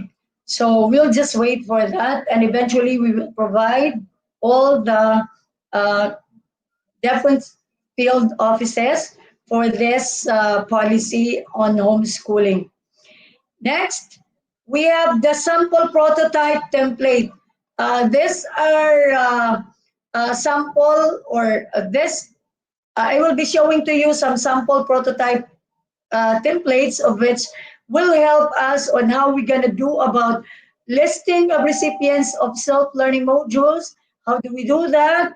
And next to that will be the prototype also in the distribution and retrieval of the self-learning modules. Ayan, nagbibigay na kami ng sample prototype of which that will help our implementers. And then another sample prototype also for the tracking of and feedback to learners' output. So ibig sabihin, it's not only that we are retrieving or shall we say distributing the materials, but we are tracking it because this has something to do with our another feature of the LMS that we are going to provide a help desk for our learners because we are going to feature their help desk or hotlines for our learners to be able to connect if indeed during the time that they are on their own to study their lessons or probably their self-learning modules, there are gray areas that they would want to clarify about, then we are going to include in our self-learning management system and also probably in our advocacy materials, the hotlines where they can call an expert or they can call a team for to assist them. And if there are parents that would like to be clarified about of the lessons that the learners are shall we say struggling in terms of their mastery. And then the calendar of the milks per learning area. So why we are showing it to you? Because ideally, through the curriculum implementation division and with learning experts for learning area, and so with our school heads and department heads in the case for junior high school and senior high school, we would want you that before we begin the school year, everything should be already plotted in a calendar and as to per learning area, per grade level. So we're giving you some samples of which we can summarize per grade level and yun ang masundan ng ating mga parents. So it would be very advantageous that our critical input in this are communicated and articulated to our parents, shall we say, orientation and training. So we're giving you out the sample for Aralpan. This is a sample for level 1 or for grade 1. And then up to, as you notice, it reaches to October 12 to 16. So naipagmamalaki ang sariling pangarap o ninanais sa pamamagitan ng mga malikaing pamamaraan. As you all know, kung matatanggap na ng ating mga bata ang self-learning modules, ito po ay napapalooban ng mga sinatawag nating lessons. Hindi ibig sabihin na ang bawat module ay may isang lesson lang. No, these are sometimes broken down into different lessons to ensure that all concepts are mastered and all skills or competent, the enabling lessons are provided for our learners to be able to master the competency. So, ayan, binibigay namin sa inyo by grade level or a sample per grade level and by learning area. So there are those also that we can also provide like this. So we are giving you out some series of prototype so you can choose and you can contextualize on your own. That will really help us to make all our deliverables clear to the field and all our key players, including the households, and I'm talking about the parents, to really know about this. Okay, so ayan, i-segue na lang natin yan. Filipino 7, APP 5, Science 8, I hope na nasundan nyo. And then we have Aralpan 1. And then we move to the sample prototype schedules. Itong sample prototype schedules, in a video lesson ito or in a video clips. So ginawa ko siyang sample prototype na video clips para naman when you are going to conduct orientation to your parents, parang there is something that they can look into and know on how to do it at their own level pag nasa bahay sila at paano ito gagawin. So it is somewhat very tailored fit and contextualized siya at saka personalized siya is because these are actually achievable sa bahay. Pwede siyang gawin sa bahay at saka very dynamic in the sense that these are the usual thing that we expect that the learners should be doing at home and should be doing in school. Parang mini-merge natin siya, what the learners may do in school and when they are at home, how the school be replicated at home. Ayan. Yan po ang purpose ng sample prototype schedules natin. And that will be shown later. Later pa yan isa-show sa inyo. But that would be after my presentation. So kaya abangan nyo yan. And then after that, binibigay namin parang reminder sa atin. Kasi while we know that the senior high school have already the milks, but because of the way we analyze it, that only few of the competencies in the milk or in the curriculum guide of our senior high school are subsumed or shall we say merged. So we would want you to be aware of the 80-hour for that, particularly for senior high school, for 80-hour per learning area. And so anyway, when we yung ibinangga na namin siya, when we compare it vis-a-vis to the total number of subjects per semester, kasi it's very unique for our senior high school na meron tayong first semester and second semester, and we still stick to our previously issued our regional memorandum number 15, our number 20, number 15, I should say, series 2016, when we had our first implementation of the senior high school, because the purpose then or the intention of our issuance is to really provide the same offering so that when there will be migration or transfer of learners, we can actually mitigate those that would be concerning about transfer of learners and lack of subjects that would be taken from one school to another or from one track to another track. Okay, next to that, dalawang slide yan. Next to that, sa way forward natin. Ayan, nasa way forward na tayo. Okay, itong way forward natin is that first, we are going to continue our training package for teachers and parents, because the training package for teachers and parents will continue, because still we are going to let you be aware of the conversion of our, shall we say, the conversion of our ebooks or self-learning modules to ebooks, interactive video lessons, radio scripts, and TV-based scripts. So all this should be rolled out to you so that you'll know all about this. And another is for the mapping of congressional districts per division, kasi this concerns about monitoring. So while we are in a remote modalities, nasa remote tayo, the monitoring will still continue. So we are going to map out the different congressional districts or probably the different districts.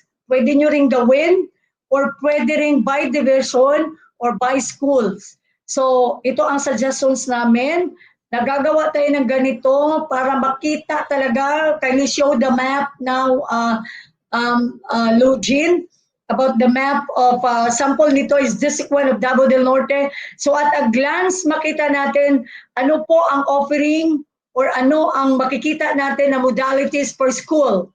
So makikita na natin dyan kung ilang percentage, probably we can scale up for additional percentage of number of students or learners under modular, under school on air, under offline, online, and blended. So this will help us all monitors, our public school district supervisors, our education program supervisors, and the one manning the schools to really know where are these things or how are this or what modalities that the schools are offering. So this will help us also strategically monitor our schools. Okay, so with that, I would like to welcome you to the sample prototype schedules. Login, kindly show Login the sample prototype schedules in the form of video clips.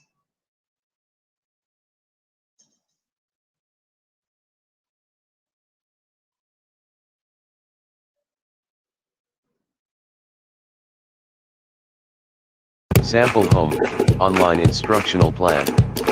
Kindergarten. Monday to Friday. Morning session, 7:30 to 8:30 a.m. breakfast. Monday to Friday. Morning session, 8:30 to 8:40 a.m. prayer song exercise. Morning session, Monday to Friday. 8:40 to 8:55 a.m. free play.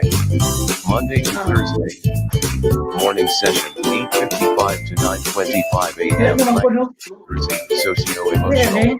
Morning session, 8:55 to 9:25 a.m. assessment task. Monday to Friday. Morning session, 9:25 to 9:40 a.m. snack time. Monday, Tuesday, Wednesday, Thursday. Morning session, 9:40 to 10:10 a.m. Friday, morning session, 9:40 to 10:10 a.m. Morning session, 10:10 to 10:30 a.m. Morning session, 10:30 to 10:35 a.m. Monday to Friday. Morning session, 10:35 to 12 o'clock noon. Monday to Friday. 12 to 1 p.m. Lunch, relaxation. Monday to Friday. 1 to 5 o'clock p.m. Monday to Friday. 1 to 5 o'clock p.m. Monday to Friday. 5 to 6:30 p.m. dinner time. 6:30 to 8 p.m. free time. 8 p.m. onwards, bedtime.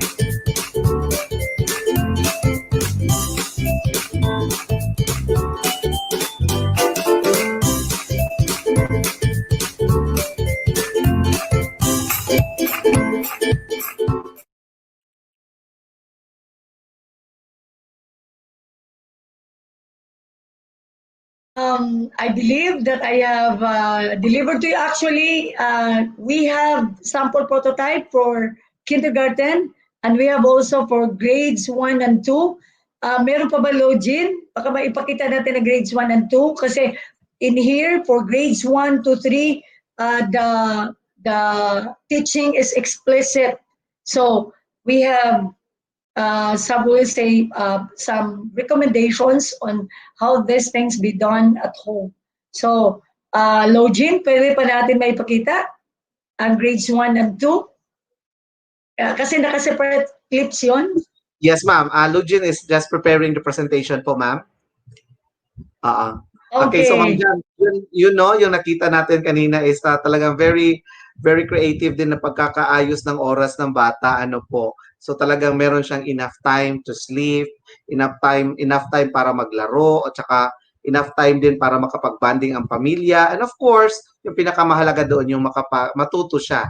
Nagkakaroon siya ng panahon na mag-learn by himself at saka sa tulong ng kanyang Yes, pamilya. at saka June, ang napakaganda doon ay may reading time talaga ang family. Yes. Reading time. Okay. So that's it. So, Lods, ready na ba? Pwede na, Ma'am Lods. Ayan. Kasi actually, lahat ng ito, ng mga clips natin, ay makakasama ito sa parents kit natin. Ito ay ipapaloob natin sa parents kit at sa atin din pong entire package of training kit para sa mga guro. So, lahat po ito matatanggap ng ating mga guro para masundan at sa pagkakaroon ng orientation ng mga parents ay madali pong masundan din. Okay. Yes, ma'am. Pwede namang magkaroon ng revision ang bawat division, pero sa pagkakataong ito sa amin sa region, nagbigay kami ng mga sample prototype. Opo. Yes, ma'am. Lujin, ma'am, is actually preparing the slide because she has to transfer it from, ano po, ma'am? Kasi medyo nagkakaroon ng problema nito sa tawag nito, sa connection po doon sa kanya, and inaayos na po ngayon. Yung magpo-provide naman ng kits sa mga parents, ayan, sino magpo-provide ng kits sa parents, of course, sa school level na po, pero lahat ng ating ibibigay na kit ay ipapaloob namin ito sa training package na to. Para kayo po ay meron ng kopya nito at lahat po ng ating mga parents sa paaralan ay magbibigyan po sila ng kanilang orientation. At mas maintindihan nila dahil ito po ay interactive at saka mas madali po siyang masundan. Opo.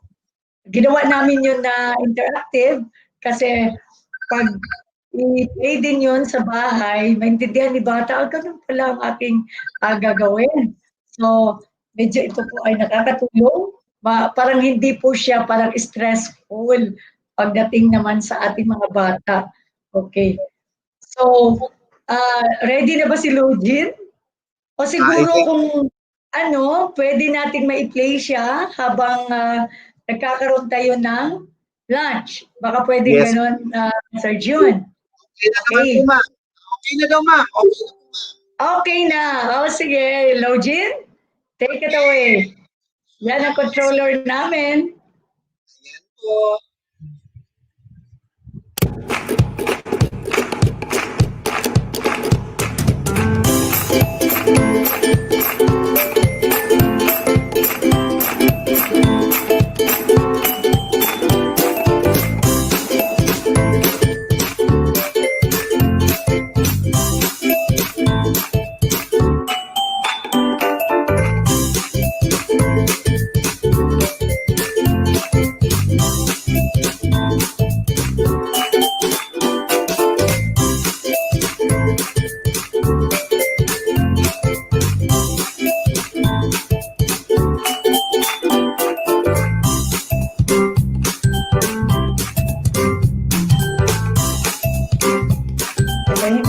Sa grade 3.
Sample of learning schedule at home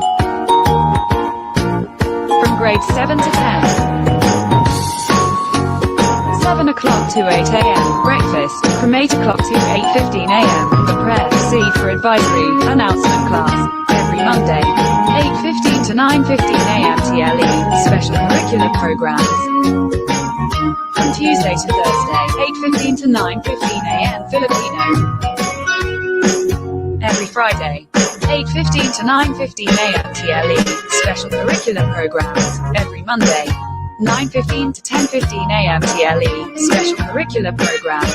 From Tuesday to Thursday, 9:15 to 10:15 a.m. English. Every Friday, 9:15 to 10:15 a.m. TLE, special curricular programs. From 10:15 to 10:30 a.m. recess, household tasks every Monday. 10:30 to 11:30 a.m. Filipino. From Tuesday to Friday, 10:30 to 11:30 a.m. Science. From 11:30 to 12 a.m. Independence, collaborative learning. 12 o'clock to 1 p.m. Lunch, household tasks, creative. From Monday to Thursday, 1 o'clock to 2 p.m. Mathematics. Friday, 1 o'clock to 2 p.m. English, access and use the provided SLMs.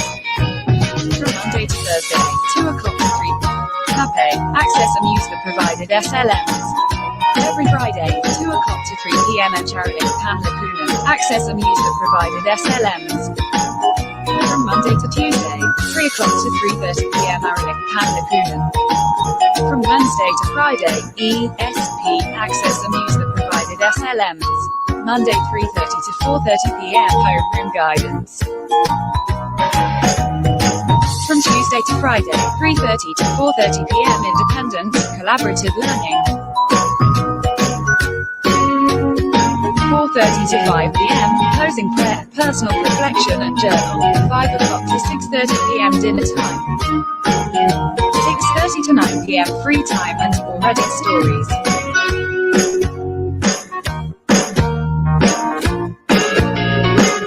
9 p.m. onwards, bedtime. Total in minutes 360.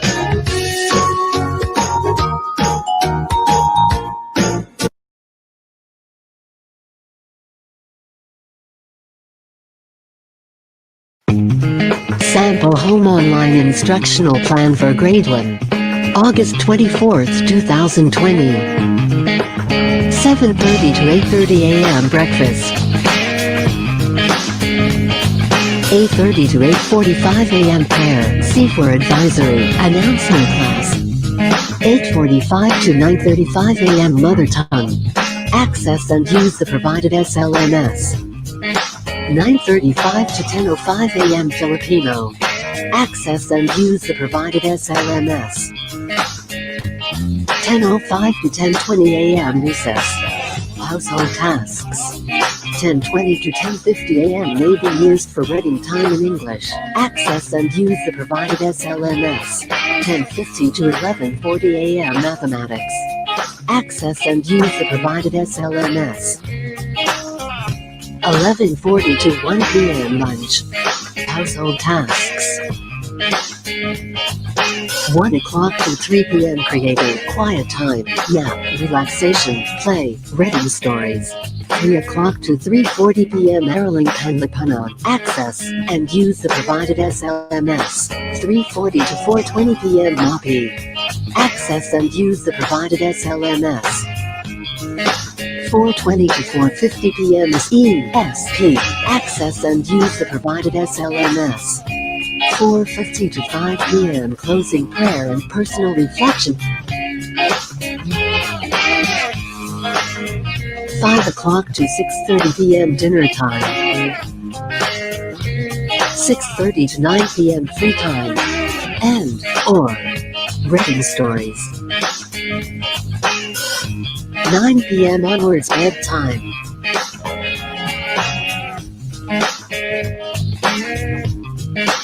Total in minutes 240, first sum 270, second sum. Thank you and goodbye.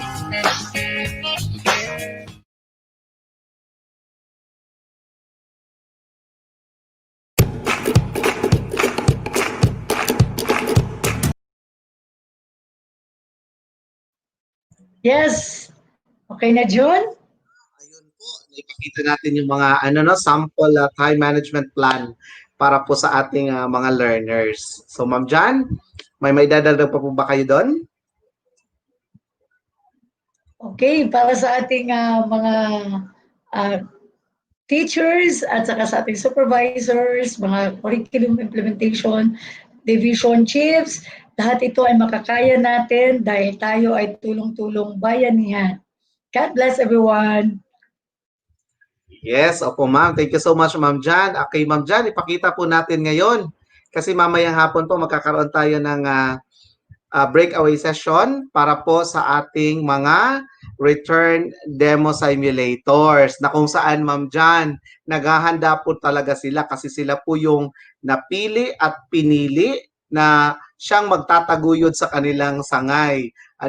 Pero ma'am, ito ay pinili at napili dahil po sila ang napiling pinakamagagaling na sadya siyang nagpuyat din po nakasama natin sila kahapon pero ngayon naghahanda sila at mamaya Ma'am Jan handang-handa na sila, di ba po Ma'am Jan?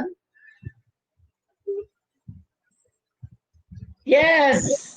Okay. Yes. Okay, so Ma'am Jan, meron tayong tinatawag na breakaway session. Yes, may breakaway session tayo this afternoon. At sinadya talaga namin, although in the matrix originally, it is in the morning. But we would want to give ample time para sa atin pong mga simulators. Dahil kagabi, nagkaroon kami ng briefing at umabot ng, I think, alas 10 ba yun, John? Or alas 11? At titingnan natin ang ating, ang results ng ating briefing kagabi sa lahat ng ating simulators. At exciting ito dahil ito ay tandem ng kanilang family members. Oo, yes. So ibig sabihin, bayanihan ng buong pamilya para sa demo teaching ni Sir at ni Ma'am. Ayan. So, dapat abangan nila. Oo.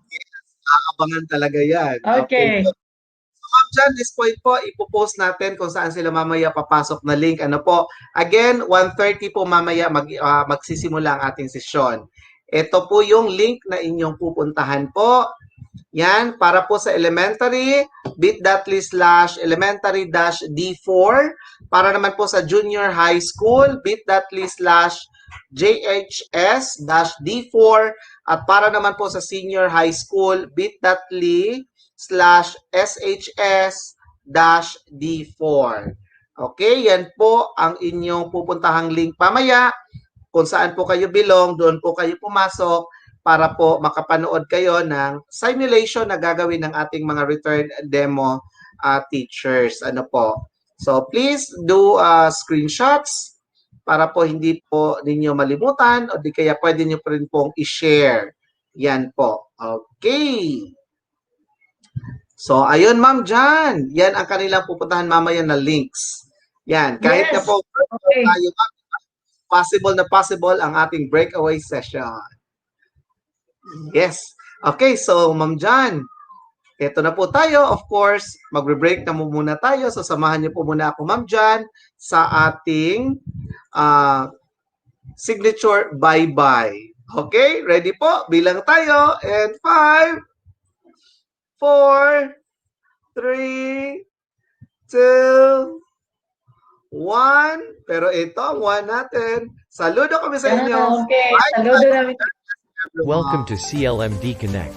In support to the Comprehensive Region-Led Learning Continuity Plan LCP. I teach. Integrating technology academic community, the household. Ensuring every learner is safe and protected anytime, anywhere.